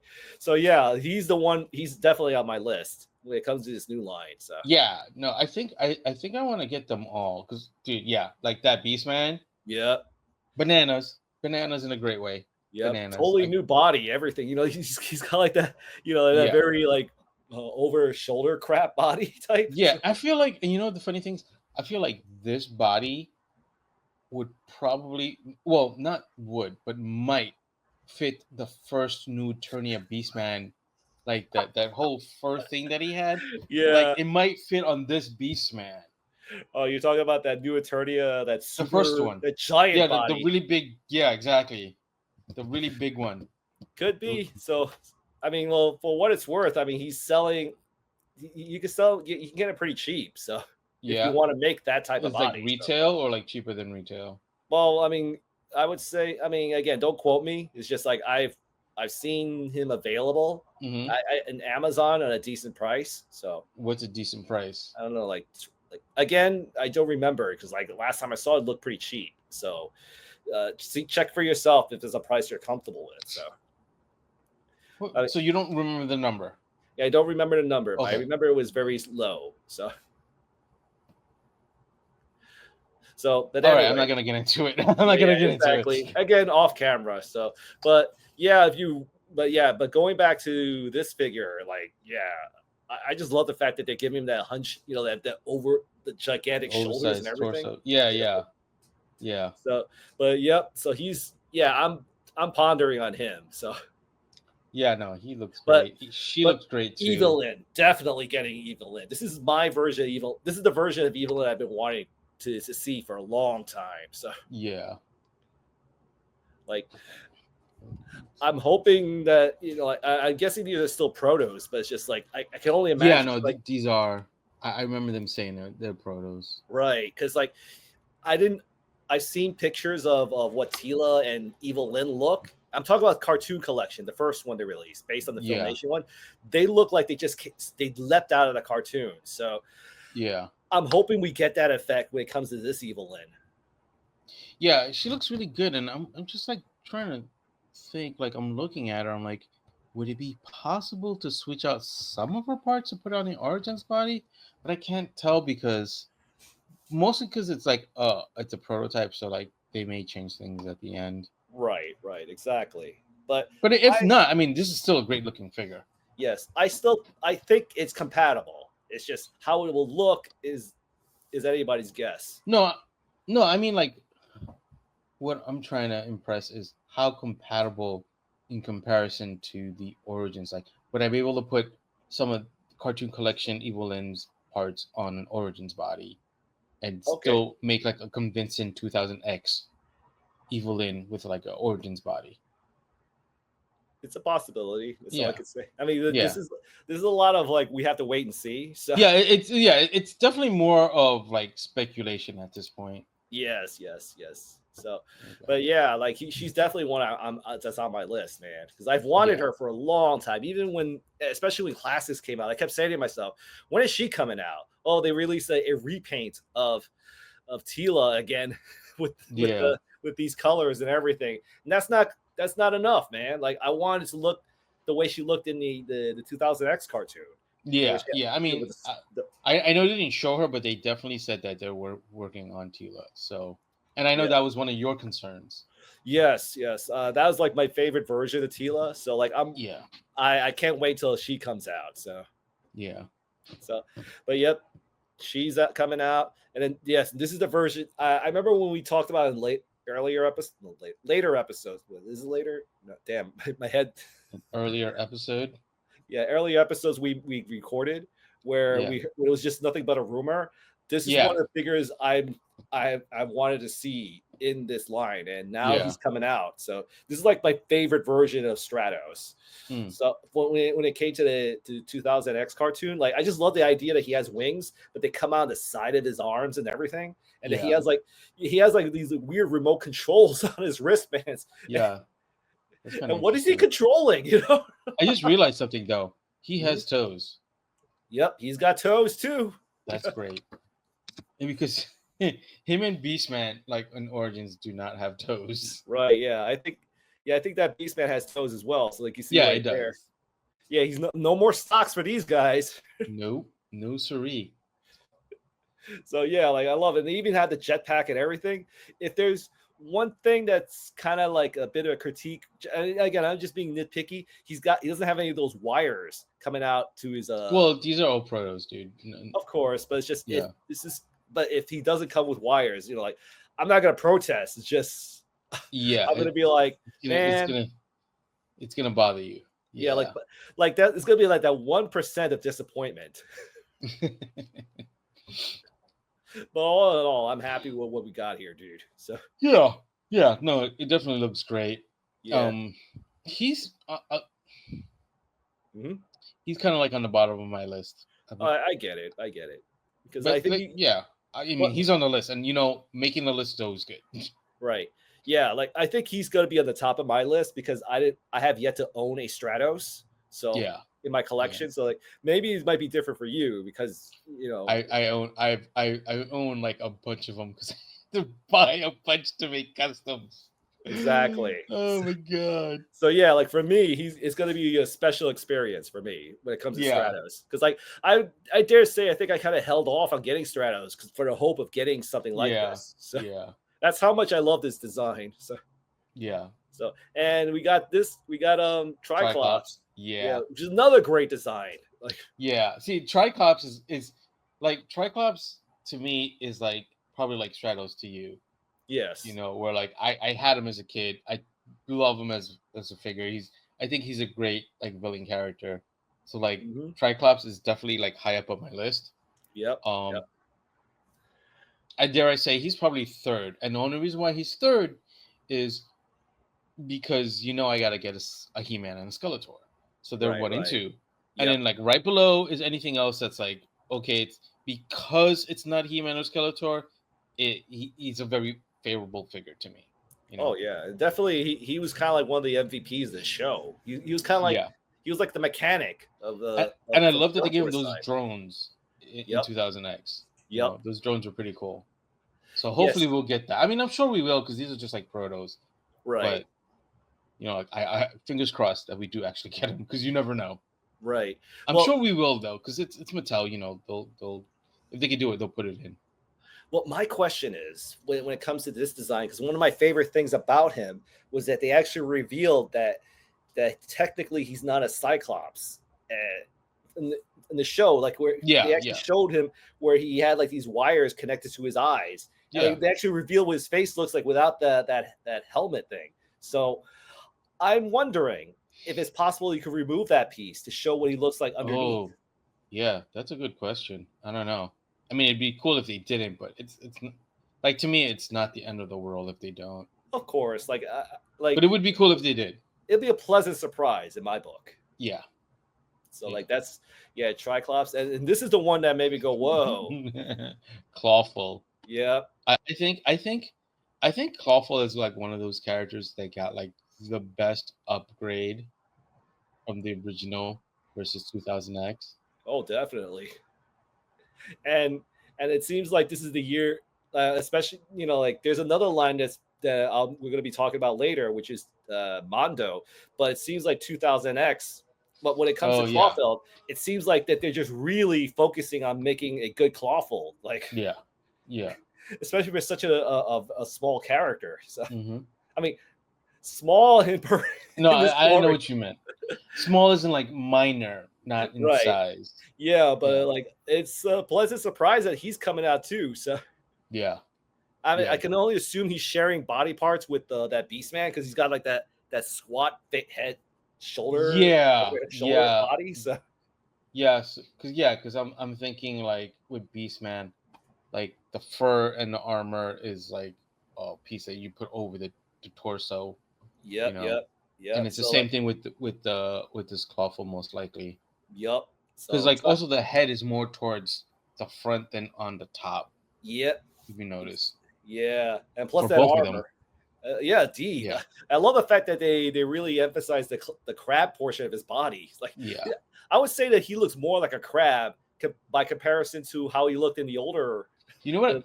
What I do miss from this Clawful though. What? And it's not. I'm not saying this as a slight against the Clawful, but I do like that texture that they had on his shoulders. That the toy had. Right. But I mean, no, this is still good. Flesh tone. Like I said, yeah, like it went from like red to like kind of like flesh. Yeah. Yep. Yeah, I missed that, but this is still good. Like I said, I'm not. It's not meant to be as a slight. It's just an observation on my behalf.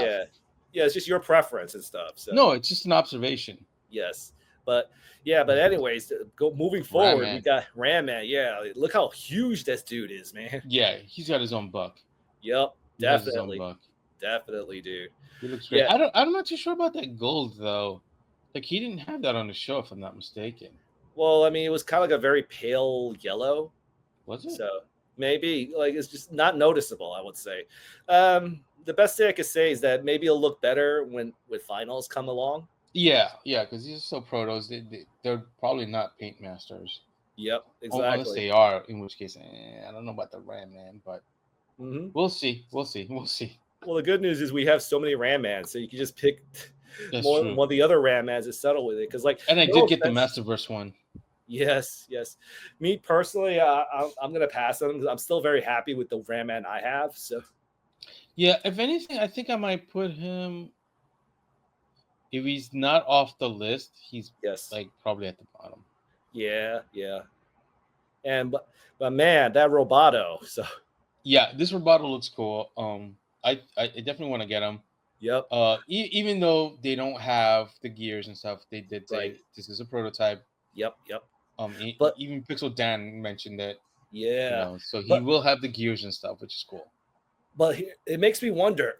On one hand, I'm interested in getting him, but I'm wondering, based on how he's presented here, will those gears be removable?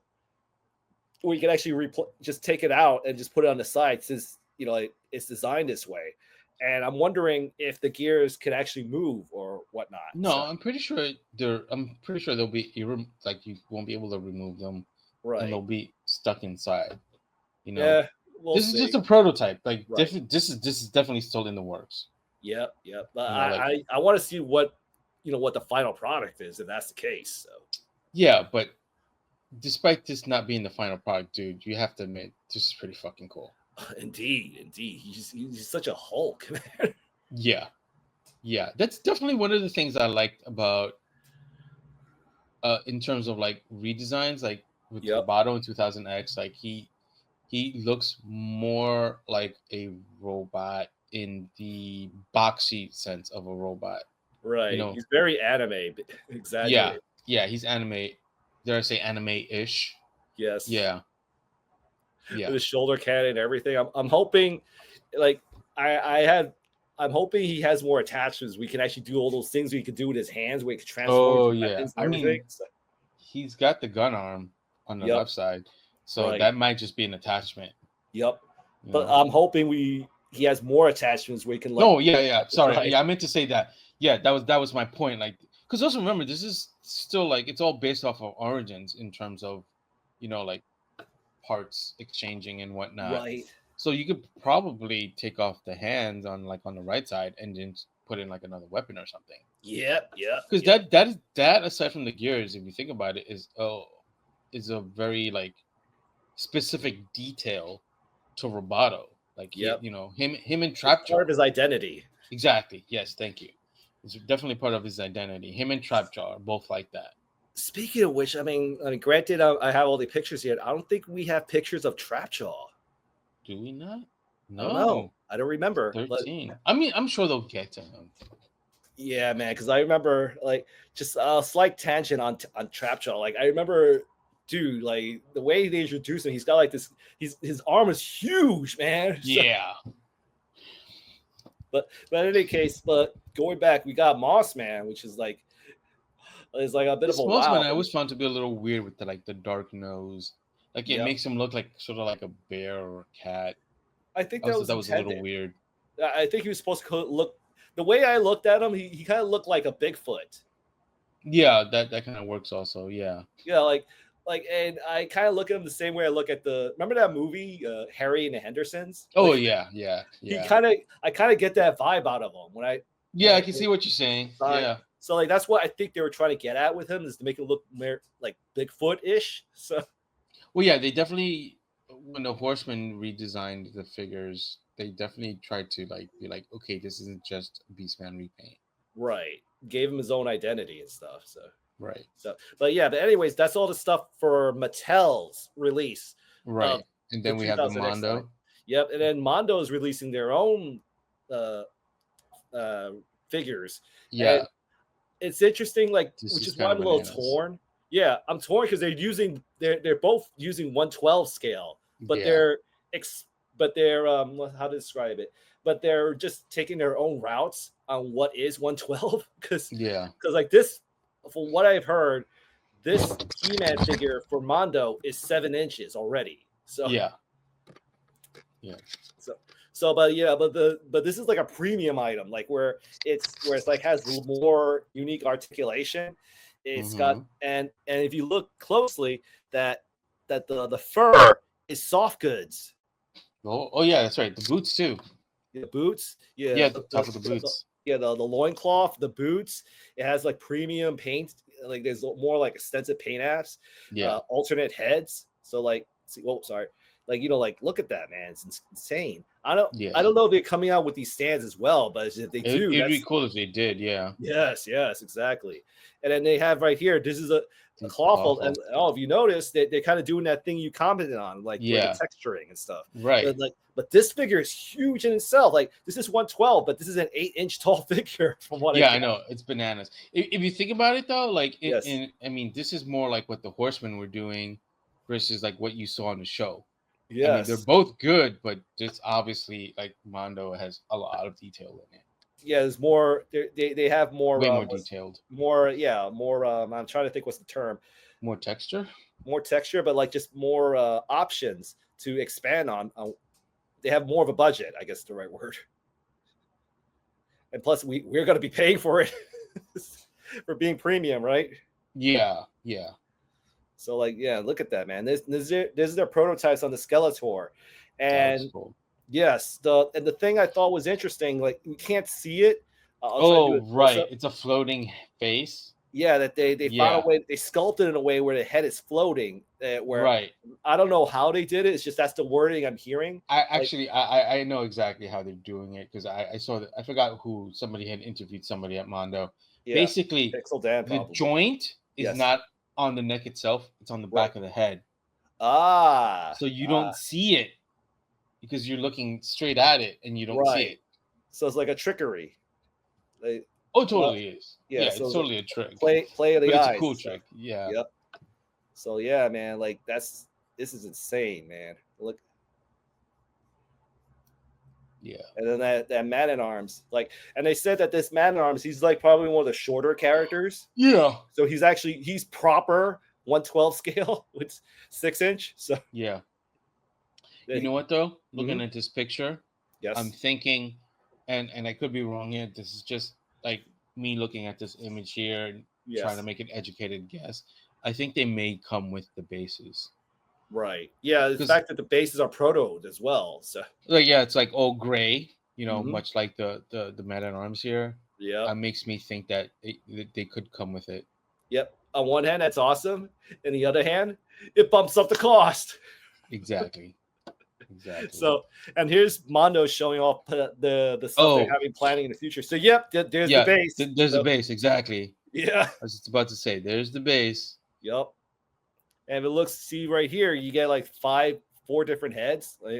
Maybe this is counted as the 4th or 5th. I think that's the first one. Right. So it's 4. So, four faces and 4 heads. 4 heads. He's got the cord. I forgot the name of the crystal. Cordite, I think it's called. Yeah, actually, I think that's exactly what it is. Yep, and I'm guessing that's a trident of sorts. I can't see because the picture's so. I'm guessing these are probably extra bits for this trident. That's what. Like maybe it extends. Yep, the extension. He's got the corn cob sword and everything. Yeah, well, yeah, it doesn't look much like corn on the cob right now, but yeah. So, and then there's also working on Triclops. So it's going to be the 2000X Triclops. So, and he comes with the drone and everything. So interesting. Yep. But remember, this is a premium price. Right. Well, no, I was also saying it's interesting because, like, if you notice, the merman. Yes. Yep. If you go back to the merman, that's an illustration. You're right. The Triclops is a 3D render. So that makes me think that they're in different stages of development. Right. Yep. So that's some stuff on Mondo. And let's see. And the other thing, I just want to make it clear. Mondo is working on 2 different scales. One is 1/12. I think the other one's you correct me if I'm wrong, 1/6. Like, where the figures are 12 inches tall. Yeah, that's 1/6. Yeah, 1/6. So they're also doing a 1/6 scale line. Right. And which is very extremely premium, that's for sure. Well, if it comes to all those extra little guys that I see in this picture, comes with all that.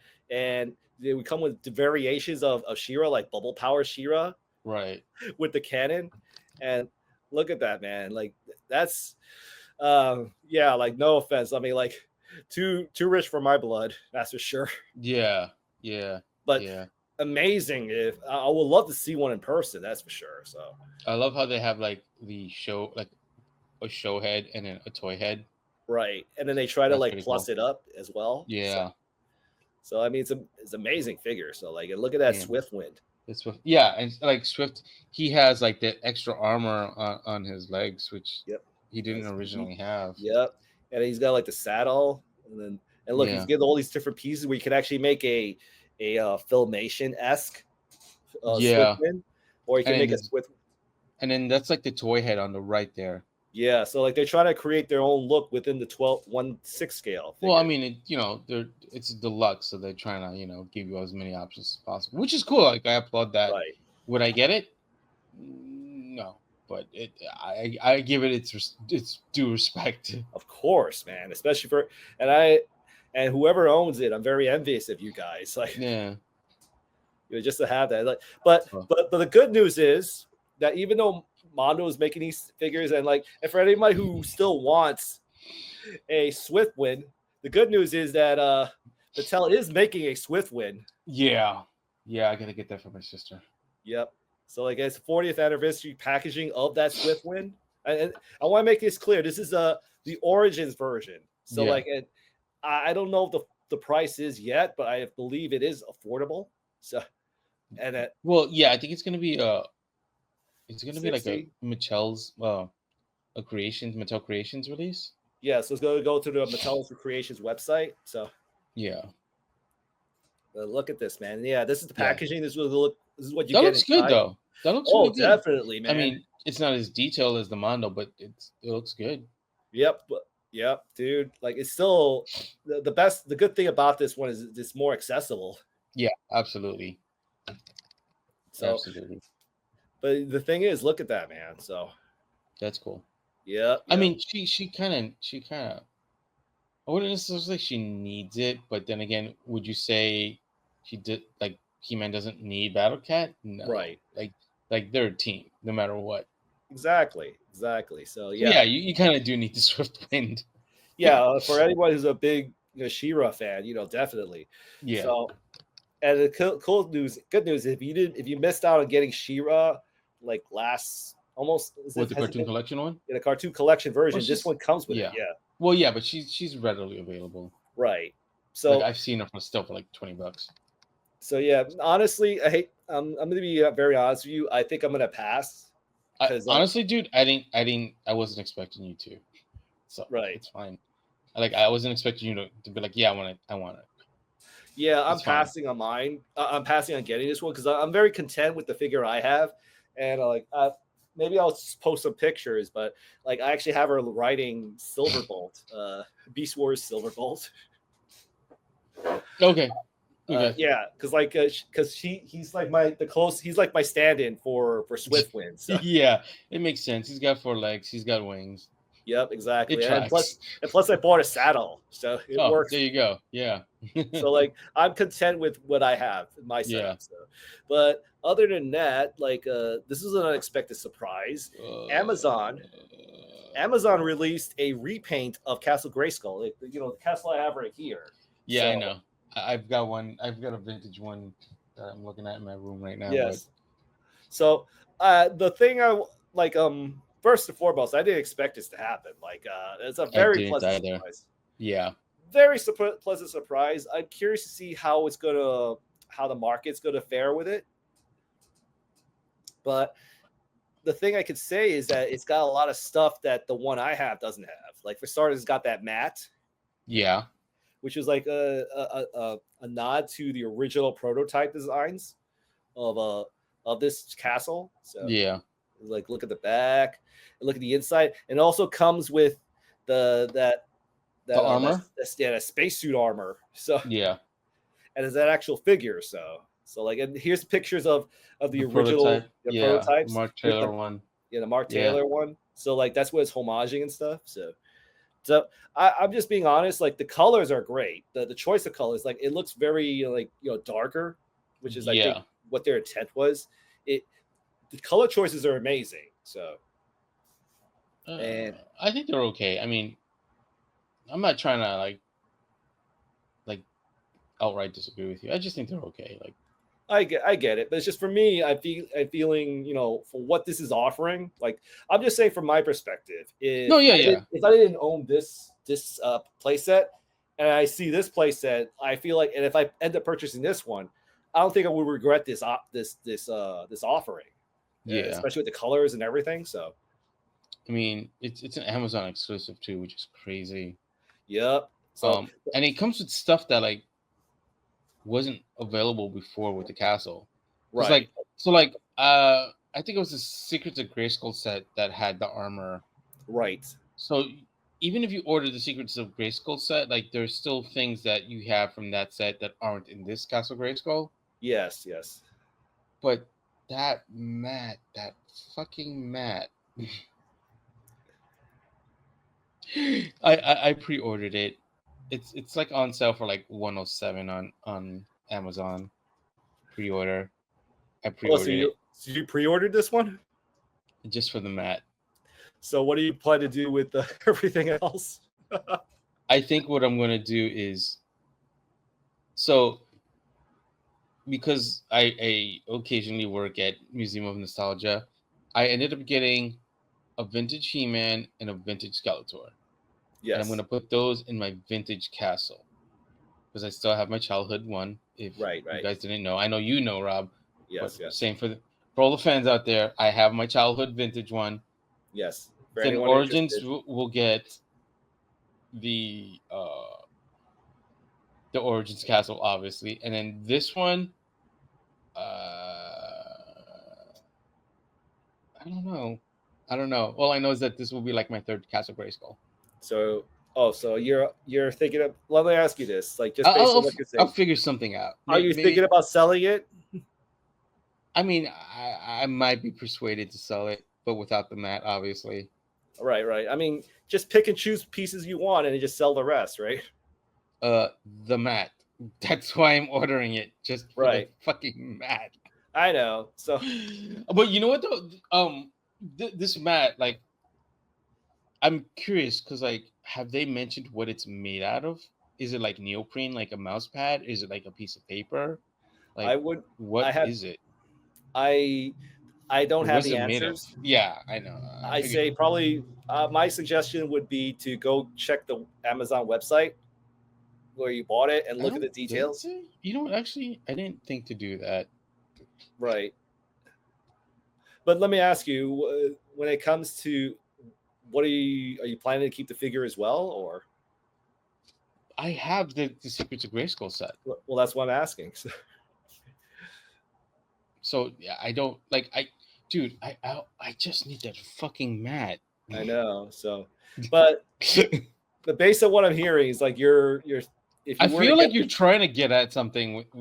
Okay, well, let me ask. Well, so just get to the point if you're gonna ask me a question. Well, I'm not. I don't want it. I want to make that clear. Okay. But I just want to ask, what do you plan to do to make up for it? So. I don't know. I might just hold on to it. If someone is interested in it, as long as they don't want the mat, because that's what I'm keeping from that set for sure. Yeah. Like, I'll sell it. Gotcha. Oh, you know what? I might even just bring it into the Museum of Nostalgia. Yeah, just get some credit out of it. Well, I could put it up as consignment. Right. Well, yeah, but in any case, yeah, it's a pleasant surprise. Like, I think the mat is going to make the sale of this set. So yeah, I mean, it's still available on Amazon though, so I don't know. I mean, you never know. Of course, but I'm guessing they are going to make a profit just for the mats alone. So makes me wonder, how come they didn't sell the mats separately? I don't know. It kind of annoys me, to be honest. Yeah. But anyways, I mean, great set in my opinion. You know, like. Yeah, it's coming out in January. Yep.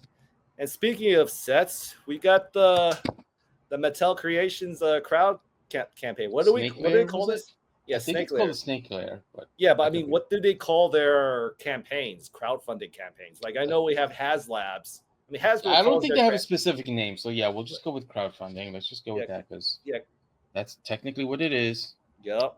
So, but yeah, look, we got here, dude. We got the Snake Lair. So, okay, so I'm being very optimistic. I love it. And one thing I kind of like about it is that it looks very vintage. And I don't know how to say it any other way. Like, I don't want to say cheap. I don't want to say it looks like no, it's not cheap. It's $300. It's not cheap. Oh yeah, I'm not talking about the money. I know. I was making a joke. Yes.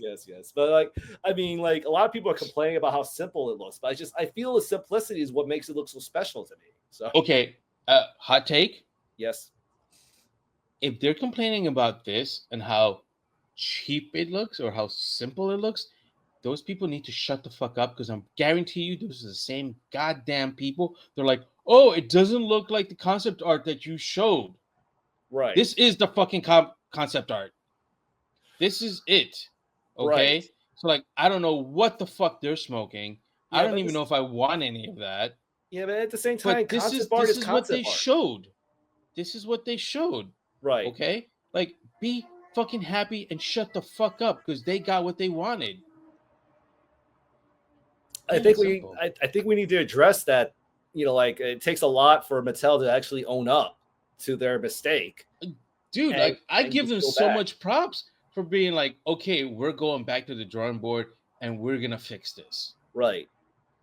Well, I think, you know, we're going back to your discussion. This kind of comes back to like a concept that I've had discussions with a lot of my friends, that I feel like with today's society, if it's not perfect, it's not good enough, which I see is happening right now. Like, it's not a picture perfect comparison to the concept art, but it's really good nonetheless. It's really close if it's not spot on. Right.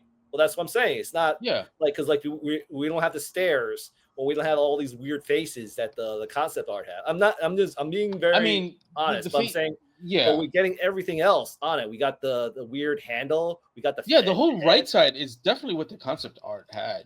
Yes. And I mean, yeah, I did realize that the left side Right. is more of what the original like prototype that they did is. Right. But the front facade, which is the right side, it's pretty spot on. Like, I don't know how you can complain about that. That's the point I'm trying to make. No, I that- know. I'm that agreeing with you. everyone's still complaining about it, even though it's pretty close to the concept design. You know. Yeah, that's why I'm like, people need to shut the fuck up. Yep. But in any case, like, man, look at this design. So it's great. I love it. I love it. I just Yes. wish it wasn't $300, to be honest. yeah, I agree. Like, I can see where the money is going. That's for sure. Like, all this is a lot. There's a lot of stuff here that seems premium from my perspective. Like, you know, like that this, like, all this stuff, the way it's designed right here, all the little details and everything. But it's just, yeah, 300 is Bring still up a good point. Yes. Bring up a good point. But also, this is a prototype. Yes. So we don't know what the final is going to look like.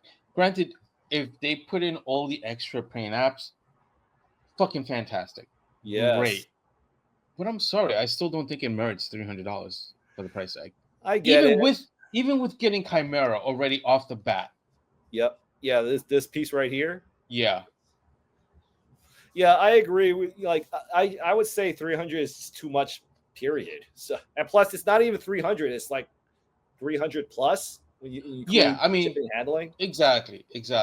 But, you know, like, that aside, like, even if you break it down, like, cost per item, okay, like, Yes. So, like, let's look. So, perfect example, the Amazon Grayskull. Okay, it's not $100 or $90 right now because of the world and the way it is. No thanks to a certain fucking Cheeto that's in the White House. But it's pretty close to like the previous retail price, which was like $90. Correct me if I'm wrong, for Grayskull, right? No, it's This is- 130 last I checked. But That's a Grayskull. yeah, the Amazon one is at least 100. No, originally it was the first one. Right, From right. Origins was like Yeah. $90. Right. That's what I'm Yes. saying. Oh, Okay. right. Yeah. And the one on Amazon is like 110 right now. Yeah. Okay. And I'm rounding up. I'm not rounding down. I'm rounding up Yeah. because it's actually like 107.99. I'm just rounding up just to make the math easier. It's Right, 110. Okay. Yes. So even if you go off the Origins Amazon one, right? That's Mhm. 110 for this playset. You get 2 figures and a steed. Okay. Yes. That's an extra $65. You're still under $200 for all those items. Yes. And Mattel's like, we want $300. Yeah. That Again, bothers me. That bothers me. right. Yeah. It's hard to justify it. So I mean, if it was part of the- $100 less, maybe I would have been more open to this. But Yeah. Honestly, I would reluctantly be like, okay, here's my money if it was $250. right. Because at $250, I'm like, okay, it's a little bit more because it's a crowdfunding, so they may not be making that minimum order requirement Right. to sell it at say like $110, right? Yes. But dude, that's an extra like $100. Like, Yeah. does it really cost that much?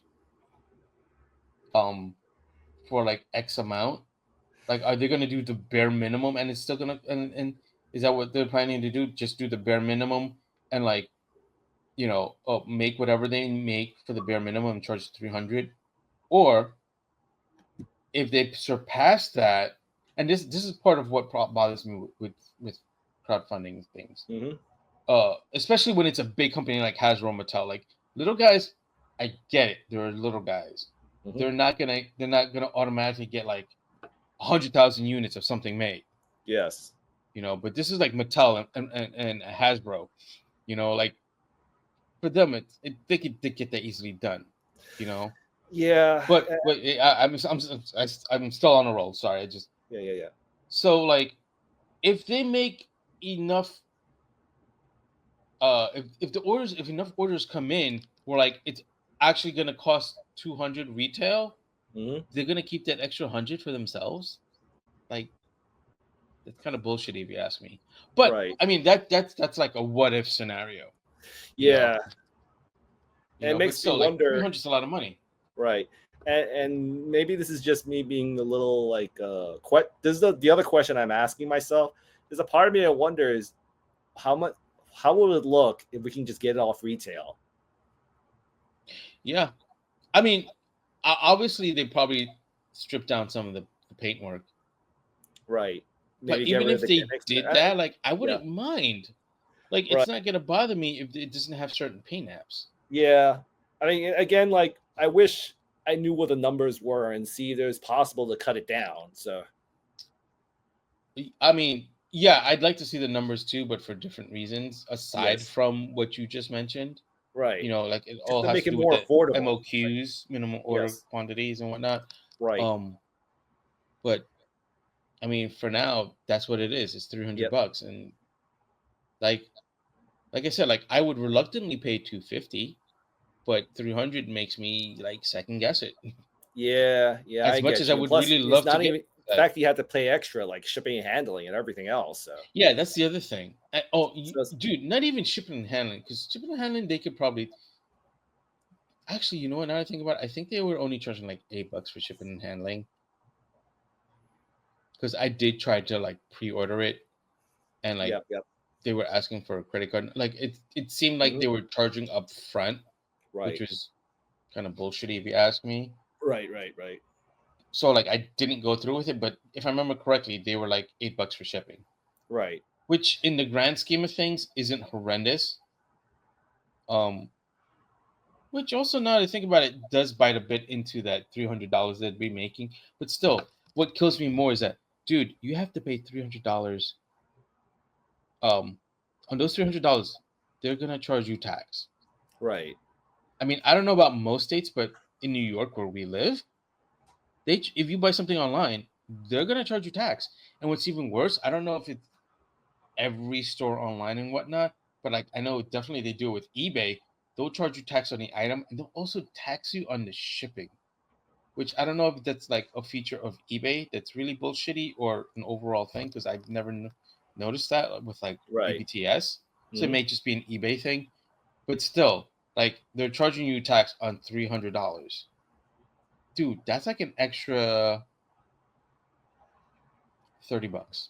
And I'm rounding up. It's right. $30 extra on top of what you're already paying with tax. For tax, like about $30. Yeah. That's why like there's right now for me it's mostly wishful thinking to own this thing. Like I said, I'm kind of like second guessing it. Like I would love to get it, and I don't know, like maybe no, there's not going to be no tax return. I'm not going to get money for that. I don't know. What's even worse is like, correct me if I'm wrong. Didn't they have options before to like pay in installments? That was the last time I remember the idea of installments. That was for Eternia, right? For Eternia, but you had to do it through PayPal, from what I remember. Yeah, maybe I'll try that again through PayPal then. Yeah, look into it. So yeah, I mean, if you're interested in it, like more power to you. So well, yeah, because also like if it's like $300, like it's really gonna bother me that I'm paying $300, but it makes it a bit easier if I'm paying it like for installments. Yeah, right. Yep. So like, but in any case, for everyone interested, like it's very well done. Like No, yeah, it's great. the one thing I thought was kind of cool was the fact is you see this section right here, you can actually put that snake staff, and it actually becomes the key to open the door, almost kind of like how with Grayskull with the sword. Exactly. Yep. Yeah. So, yeah. Not only that, know what one of my favorite features is, we can just go back to that previous picture for a moment. This one, yeah. Yeah, the bones, the battle bones skull on the left. Yeah. I love that. That's so cool. Yep, that. And like if you look right here, you got the Iron Maiden. Yeah, which is it's a holdover from the original prototype, if I'm not mistaken. And we got this thing. I forgot what you call that, a livestock or it's not a livestock because livestock that's is a like term cattle and stuff. But it's something used for humiliation, right? Or basically a punishment. Yeah. You're right. Yeah. But I forgot the name of it. But it's just you can get. I'm drawing a blank on it too. Yeah. Yes. Those veins on the right, it kind of like when it encloses on the figures when there's a figure, like to the right of the Iron Maiden, like where the Mossman is. Yep. Like those snakes or vines or whatever, like it kind of closes in on the figures. Yeah, when you press, it's a gimmick. Let me see if I can find a picture of it. Do you have a picture of that? Yep, yeah. There you go. If you hit the button right here, it'll actually like do something like this or exactly like it kind of holds it. Yep. That's and then cool. But the cool thing is like you get this figure and and she's that like early pre-order figure. Right. So I have to figure out if I'm gonna get her in like another 10 days. Right. Yeah. And I've been told. I guess. I mean, I keep hearing that the snake section, the tail. The tail is actual original mold. Yeah. Yeah. That's what I've heard too. Yep. So like you can get a bone version of her. So. And then you get what's his name? Cool. What's his name? Tithonus, High Priest Tithonus. High Priest Tithonus, which is a character. Yeah, we've seen him before, and he's finally making his appearance. Yeah, I mean, even though he's exclusive to the campaign. Yeah. So, but he looks really good. So, for what it's worth. Well, you know what? I'll give it to Mattel. They also dropped the number of backers to get certain things, and they included Chimera in the set. Oh, so Chimera was a stretch goal. This thing, so it's concluded as well, right? Yes, he's included in the set. Good. And I heard that they're trying to do a lot of stuff like, I mean, again, like it's, correct, check for yourself if it's possible. They said that they'll actually give you a discount, like a discount code for future purchases in the Mattel creations if you back this thing. Like, I don't know the percentage. Do you have to be an early backer or just a backer in general? I don't know. I know you can get a discount. Like, I'm guessing 20% off. 20% is actually not bad. Well, let me it's 20% off for a future purchase. No, yeah, I know. But still, that's not bad because it's I feel like that kind of makes up for like the $300 that they're charging you. Right. But confirm also, it before you look into it. It's just, again, I saw like a Facebook guy said it. Say, oh, by the way, this happened. You can do this, and like. Yeah, people say stuff on Facebook, so yeah, I'll look into that. Right. So like, just throwing it out there. I mean, if it's true, maybe that might be nice if it were true. Yeah. So make it a little bit easier pill to swallow to get in to digest and everything. So yeah. So yeah, but it seems like Mattel is listening and trying their best to make up for it, even though, like, I'm not trying to defend it. I'm just trying to, like, look at all the details. Like, it's like, if you're going to do this, then it's cool that you're doing that in order to make it work. So, but yeah, the Chimera, the thing is, like, there's a part of me that wants this thing just for all these little things that they have, like the steed, mm-hmm. Like all this, the snake lair alone looks amazing, man. Yeah.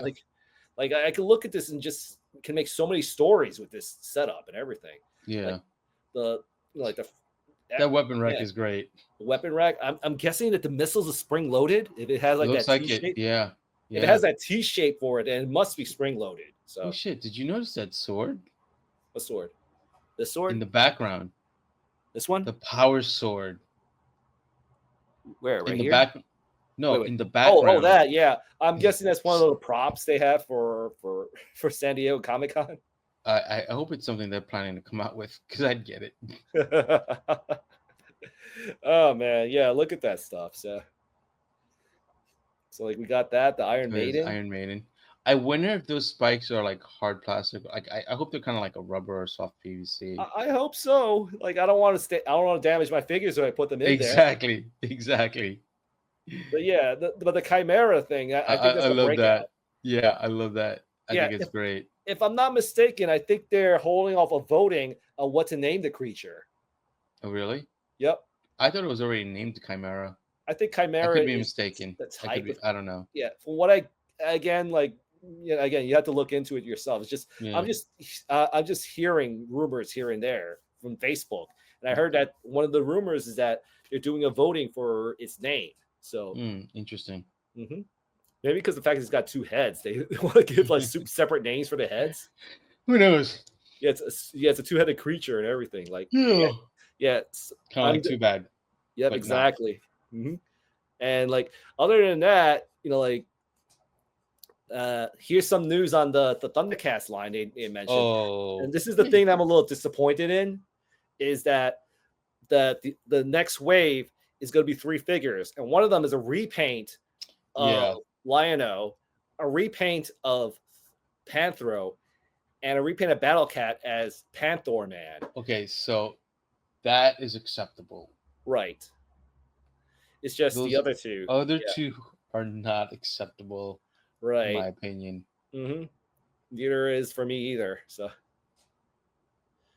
well, the Panthro, the colors. He did have that Man at Arms armor. Yeah, he had that armor, but it was gold. So now it's silver. So what the fuck, Matel? Yeah, on one hand, I kind of like the silver. Like, I think I might have to cancel my order of Panthro if it looks this good. Yeah, I don't know. Yep. So I'm sure the arms are still too long. Yep. I mean, if you think about it, dude, like just in that illustration there, if he extends his fingers out instead of having it curled up, like so, his fingertips are reaching his knee, and that's not right. Right. Yes. It should go. It should be up to halfway his thigh. Yeah, we've had this discussion several times over. So I am disappointed. That is one thing that kind of disappoints me about this crossover line. Yes, how long Panthro's arms are. Yeah, and it's not just Panthro. It's like most of those figures. Yeah, I think Char is the one that has the least issues. Okay, maybe not. Well, that's just an illustration. Yeah, but you're talking. I mean, but the illustration does look correct there. Right. But this illustration, the arm looks too long, and it's definitely on the figures that we've seen. Right. On display. So it seems like, from my perspective, for what I'm gathering, it seems like Panther is the only disappointment in this whole release. So I guess. I mean, I don't know. The Lion-O I can kind of like give or take. Right. I just need to see it in person. That's for sure. That's for sure. And like Panther, definitely like top of the list. Man. Yep, definitely. Yeah. I passed on Battle Cat Man, so I'm happy. You can't get Panther and miss out on Battle Cat, dude. That's just how I roll with my collection. Do you know how long it bothered me that I never had a Battle Cat as a kid? Seriously, dude. Like, I had Panther and I never got Battle Cat, and it was so annoying. Yeah, I hear you. But for me, like, I'm cool with not having a Battle Cat Man, but I'm totally looking forward to getting a Panther Man. Yeah, and just to reiterate, I mean, this makes sense as far as like being a repaint goes. Yeah. Well, the way I would look at it is that the repaint is making a whole new character. It's just with the other 2 repaints, it's just the same character, but just happen to be different color. And then the colors they're choosing, I don't feel is that drastic a change to. Right. That's why I feel like this is fine. I'm okay with Panther. For example, sorry. Yeah, go ahead. Like, for example, if they wanted to actually make a decent color, if let's just say they had no choice but to release these 2 figures, right? Lion-O and Panthro again, I would have been open if they changed the colors or try to make a new character. Like, maybe they could use, like, I know there's a picture of Lion-O with gray skin. They could probably release that version of him. Oh yeah, I think that was from that episode when he was on Hook Mountain and was getting frozen. Yep. Or make an evil Lion-O or something like that. And same goes with Panthro. Oh my god, they should do a Snow Meow Man. Exactly. But you get what I'm saying. Like, I feel, like I'm just saying from my perspective, if Panthro and Lion-O, they have to release them again, just release it with new colors that makes them a new character or something that makes them liven them up. So or like an homage to like a different version of a figure or something. Yes, exactly. But you and I are on the same page. Like absolutely on repaints. Like I feel like the repaints we're getting on Lion-O and Panthro are lazy. So absolutely. Like I don't know what the hell they're thinking. Yep. But but the thing is, when it comes to this is just one crossover. I'm so surprised we're getting so many crossovers with Motu, and one of the ones that's I find interesting, polarizing, if I dare say, divisive. Yes, is Transformers and Motu. Yes. So yeah, and the ones we're getting is Skeletor and Man-at-Arms. Using armor that's based on Megatron and Bumblebee. So I like to see how far they take this. Right. That's I'm going to start with that. Yeah. I think it's going to go no further than 4 figures. And the 4 figures are Starscream, Megatron, Bumblebee, and Optimus. Because I think it's going to go no further than that. So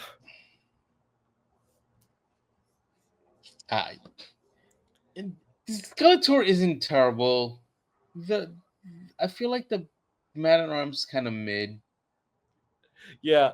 So here's my stance. Let me just show all the figures that we're offering. Like we got, the Megatron is definitely the better of the two, in my opinion. Oh yeah, and it's not just, and I'm not just saying that because I have a Decepticon bias. Right. So, but yeah, look at that. But I do like that head for the Man-at-Arms. Yeah, that with the helmet and everything. The one you just were at. Yeah, that one. It was exposed, open, and stuff. So yeah, I kind of dig that one. Yeah. Well, here's my thing. Yeah, I dig it too. Like I like the fact that you can actually you can cover it to do the face mask thing. That's cool. Yeah. In my book. Yeah. I like the fact. Well, the way I'm. This is not me defending it. I mean, maybe it does sound like it, but it's just the one thing I could say is that they're really trying to make it look interesting. Like the fact you can actually, you have so many options to, like use the sword and the mace and create like a mace sword. Yeah. Or there's like another picture where you can actually combine the mace, the sword, and the shield to do some kind of like a blade thingy and stuff. Oh yeah. So like you see right here, like the packaging art. So see right there. See, you can actually create a shield blade or some sort. Yeah. And with Skeletor, you can actually hold it kind of like the way Megatron holds his gun with his Havoc staff, and then that you get all these accessories and stuff. Mm-hmm. And the fact that you can create the Megatron gun to look like the Havoc staff as well. So I feel the designers are really trying to make something special. So Now notice you can actually remove that melee weapon and attach it to his hand and stuff. I had a feeling about that. Mm-hmm. Like it wasn't confirmed, but I could just by the way it curves and there was a picture that was shown. That curve. Like I was like, oh, you might be able to like make it like a mace and have it attached somewhere. Yes. So looks like I was right. I get why people are confused with this crossover, but I also see that the designers are trying their best to make this something pleasing for everybody. So for whoever owns it, make them happy if they were to own it. So I mean, at least we finally got our answer of what they would look like, or which direction they decided to take. Yeah. So I'm pretty sure we brought it up before, like, oh, are they gonna do like Transformers that transform into He-Man characters, or are they gonna have He-Man characters that look like Transformers? Right.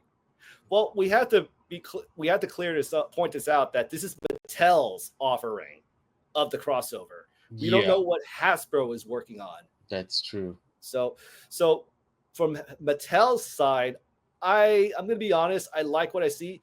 The only thing that makes me might hold off on passing on this line is the price, because like they're $32 exclusive to Target. So $32. yeah, they're That's like, $32. 32. I mean, I think $32.99. I have two words for you. Clearance chicken. Yep, discount. Yeah, that's where I'm going for. I'm going for discount chickening as well. So, but funny enough, like I'm not going to show the repaint in this recording, but I am interested in getting the Man-at-Arms, because like I actually I actually did some digi bashing with the Man-at-Arms Bumblebee armor, and I was able to make a decent repaint on like a digibash where I used the Pretender Shell armor colors onto this. Oh yeah, that's right. I think you sent that to me, right? Yep. Yeah. So I'm interested to try to get the Bumblebee Man-at-Arms, but the Skeletor, I don't know. I kind of like him just because of how silly he looks. Yeah, and like that's a whole new torso. Yep, I think both of them have original torsos. That's not armor, so I think I think this is actual sculpt. So I think you're right. So, but definitely that's an original torso. So yeah, I think it's fun. Like I get why people are conflicted. I mean, undecisive, as you say. So yeah, it's 32. It says $33. Yep. Fucking $33. With tax, it's basically 35. Of course, it may be cheaper depending on where you live, because we have a pretty high tax rate here in New York. Yep, but for me, it's discount chicken. So. Yep, just clearance chicken. Yep, clearance chicken. And and based on what we've gotten before, a lot of stuff does go down in price, so long as you're patient with it. So. Yeah, as long as also no one else is like no one's buying it. Also, that's why it's a game of chicken. Right. It's like, oh, okay, are people gonna buy it, or am I gonna get it when like no one's buying it and then they clearance it? That's why it's like a game of chicken. Right. So like again, it's a lot of wait and see from me. So yeah. But Target is also releasing another exclusive, which is based on the Sketchbook series, and it's going to be based on Spikor.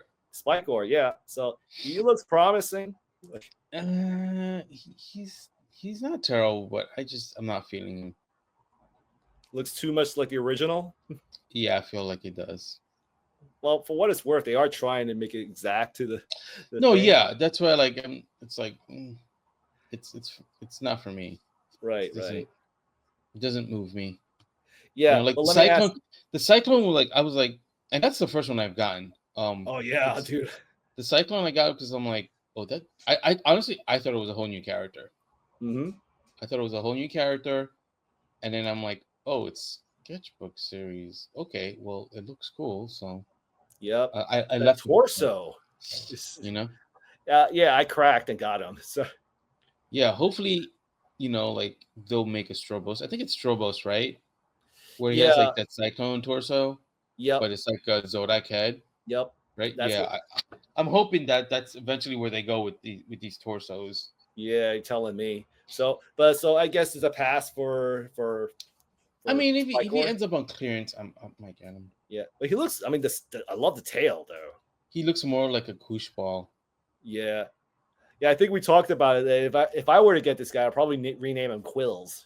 Yeah, you did. Yeah, we did have that conversation. Yeah, but let me ask you: if porcupines are not your thing, how about scorpions? I like Spider-Man. Spider-Man's an arachnid. Yeah, sure. Stingor's fine. Yeah, the Stingor. It's a new figure, dude. I'm gonna get him. Yeah, he looks cool. I dig it. I love how he looks like he's screaming at you all the time. Yeah.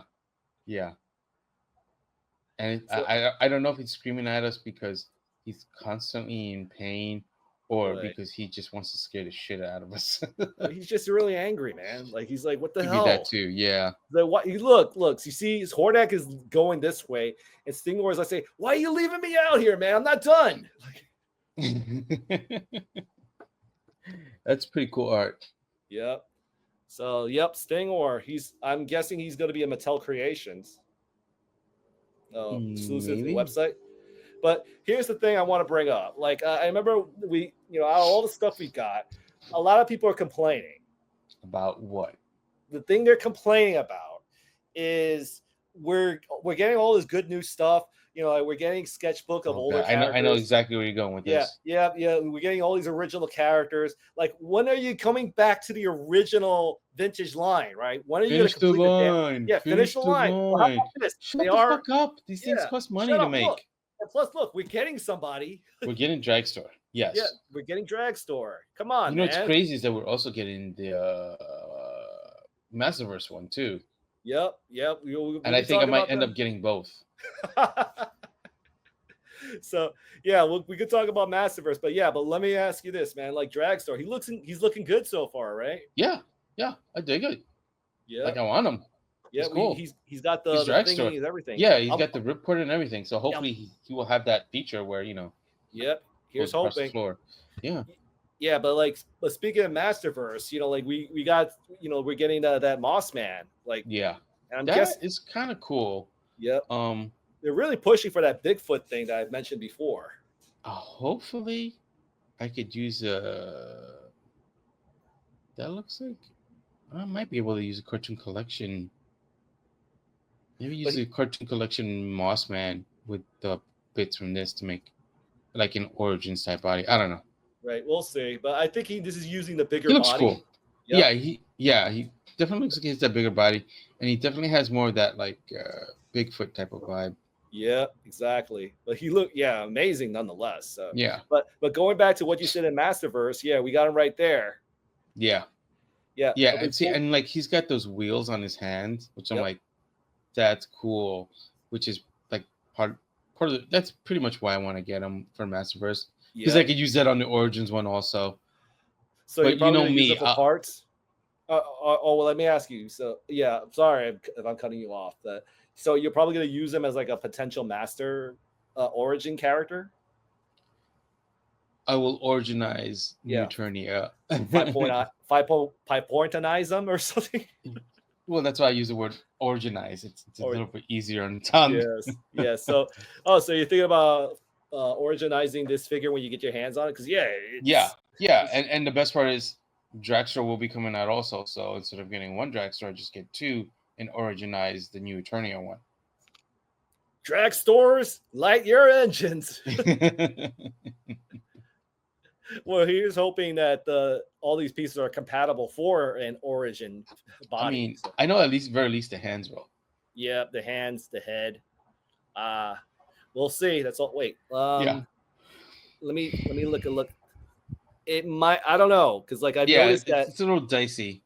Yeah, because they're using a new port for newer figures like that's not compatible with origin bodies. So it's a lot of we'll see, but but we also got Mantena, which is he looks cool. Yep, freaky as hell. Way more alien. Yep. From what I've been told, the eyeballs are compatible. You can actually switch them up with that, with the giving him the normal. I mean, having these projectiles you use for his eyes and stuff. Yeah, you could use it on the gun too, from what I understand. Yep, crazy, dude. And and then there's Pixel Dan's favorite character. Yeah, Mosquito. Yep. Comes with two chest plates. Yep, two chest plates, one to emulate the blood. And I'm guessing that these attachments right here are both compatible for the gun as well as his nose. Yeah, that's what I heard. Yep. And I love the way they designed the eyes and everything. So I love also that they give him wings. Yep. That's pretty cool. This one would be hard to originize though. Yeah, well, it's a lot of we'll see. I think because he a lot of his parts feel like it's designed into this body type. Yeah.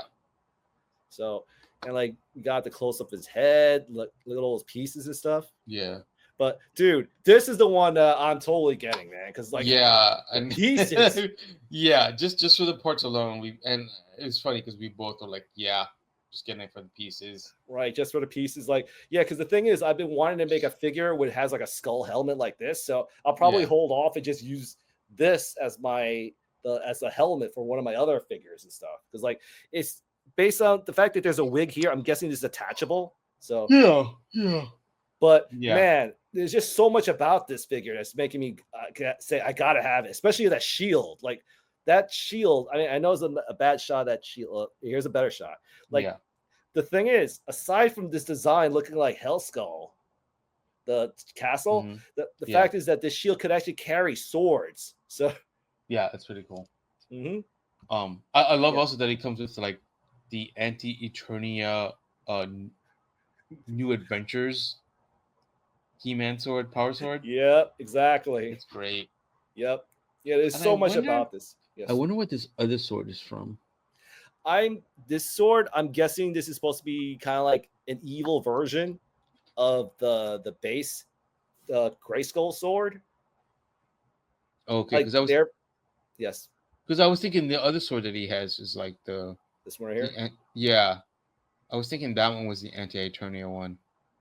Because it looks like the power sword, but just like, eviler. Right. Yeah, I mean, it could. Well, we'll find out when we see the profile, but it's just from just at face value from my imagination. I feel like this is New Adventures, Anti-Eternia New Adventures. Oh no, yeah, that's totally Anti-Eternia. I'm thinking this might be Anti-Eternia, Anti-Eternia 2000X. Yeah. One half. Right. No, the other one, the one that's on the shield. Yep. I see what you're getting at. So yeah, because like if you look, like it kind of like it looks like it's almost like the regular power sword, or like the, where like one short end and then there's a longer end. Yeah, it's hard to tell, but yeah, that's like the short end, and then the other one looks like it goes down past into the shield, so it's longer. So I'm thinking, like that's how it was with the 2000X sword that Skeletor had. Even though it was originally going to be the power sword. I don't know if you knew that. Yeah, I remember. I know the story. So yeah, but it's like regardless. I mean, I gotta get my hands on this figure, dude. Like, I like to see so much potential for customizing with all these parts and everything. Like, oh, dude, like the loincloth, especially the shield, man. I'm going to start looking for a new Anti-Eternia He-Man so I can get this figure and originize him. Yep. So, are you thinking about this piece as well? Like this Keldor, this new Eternia Keldor? That one, I'm kind of on the fence about. But I think I do have some parts that I could use. Right. I think you can just use any. You can use any book and just. Well, no, I know, but the problem is like those he's wearing pants, and I think the boots are the closest thing we have in Origins is like the Sunman boots, which have like those diamonds on the folds. So I don't know, but I mean this looks great. I mean this is a worst case scenario. It's a simple like matter of just like taking a buck and painting it. Yep. Which isn't I know. Too terrible. Of course. I mean, plus bucks are cheap nowadays. Yeah, and then like you got all this extra armor and the cape and the head. I mean, the head obviously it's an easy swap, but like all this armor that he has on, you can just swap that out. I'm sure of it. But it's a great Keldor, soft goods. It looks like a soft goods cape. Yes, that is a very good Keldor. Yep, I agree with you. It's a very unique Keldor at that. So. Yeah, and we talked about the Dragstor. Yep. Yeah. Look at that. I think that backpack is attachable, and then also there's another figure. There's another figure. The Despara, Force Captain. Yep. Force Captain Despara. Yeah. Force Captain Adora, however you want to put it. Yeah. I like that they gave her like that Despara mask, but it's interesting because like to me it looks more like kind of like a Kabuki mask type of face. Totally. Okay, so it's not just me then. Yeah. But it still looks cool though. Don't get me wrong. Like I still think it looks cool. Yeah, they're taking a very interesting direction with this figure. So yeah. Not only that, she's got thinner swords too. Go figure. It's very cool though. Like Yeah. I would I don't know. I don't know if I would originize her but she's definitely looks cool. Like I think I might just keep her as a Masterverse if I get her. Yeah, the problem is when it comes to female Masterverse figures, they're not really compatible for originizing. I know. Yeah. But like I said, she looks cool enough where I might just keep her like that. Yeah. Then again, don't forget, now that we have Chitara out, that's a new female buck. Mm-hmm. So that it might work. change. It might change the discussion of what's compatible. Yeah. Right And those boots are the same type of boots or very similar boots to what Chitara has. Mm-hmm. There you go. So, yeah. Well, for me, since I do have a 7-inch collection, I could see this working with mine. Like, yeah, I like the fact that she's got multiple heads. Like, it's great. Yeah. I wonder though. It looks to me as if though that the Spara mask is a mask. So I'm wondering if it goes over the head that's on the figure right now.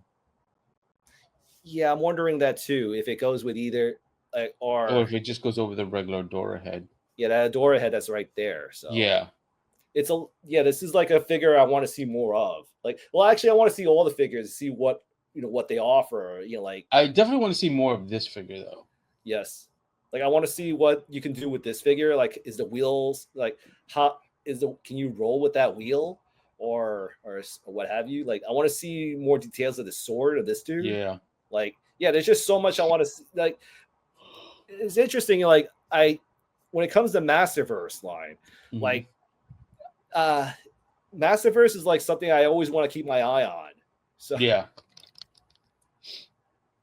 for sure. Yep. So like that's pretty much it from all my for all the pictures I collected over the Matel releases and stuff. So yeah, I mean there's a lot of stuff that was done. And obviously I think we pretty much covered it all. Yes. I have like mostly the same pictures that you do. I mean, I have some additional pictures from the snake there, but we've kind of spoken about that a little bit ad nauseum right now. Yeah. We shared our thoughts, both good and bad. So yeah, we've pretty much shared all the same. Like I have pretty much the same pictures. I know, and I'm not complaining, but I know you skipped over some pictures of that you have.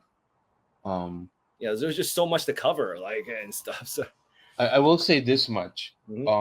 I have an image that, if you don't mind, I'm going to share. Sure. And it's in regards to the size of whatchamacallit, the snake lair. Whatchamacallit. It's and I find it kind of interesting because basically it's as wide as it is tall, almost as wide as it is tall.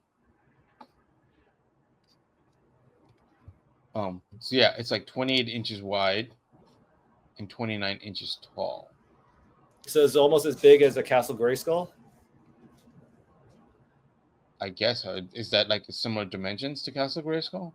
Not. I'm just I don't know. I'm just asking. No, well, I'm just saying in relation to itself, it's almost as wide as it is tall. Okay. Yeah, like you can see it, right? No, I don't. Image. Nope, I don't. Oh wait, see it. I'm sorry. Oh, I see the dimensions right there. So yeah, it's almost like a square to a degree. Yeah, exactly. It's almost like a square. It's crazy, right? Yeah. I'm trying to think. Let me look at. Yeah, I can't measure it off the top right now, but no, it's fine. I didn't expect you to. But yeah, I mean, dude, like that's bananas. It's almost as wide as. I mean, I feel like Grayskull's probably about similar dimensions. It may not be exactly the same, but yeah, more or less like it's as tall as it is wide, or almost as. Yeah, by comparison to the what they had before, like that size, like I think it was just enormous. Like because it was like 3 layers at least.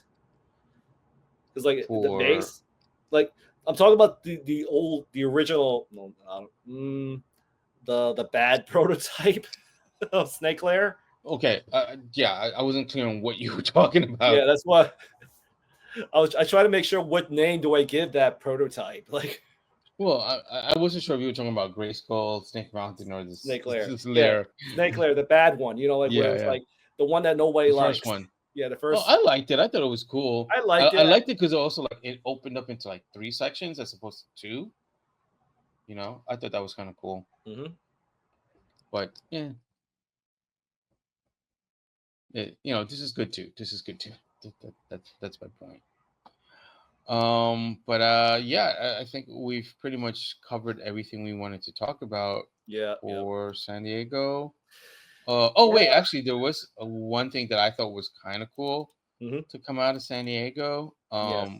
And I'm pretty sure we didn't cover it before.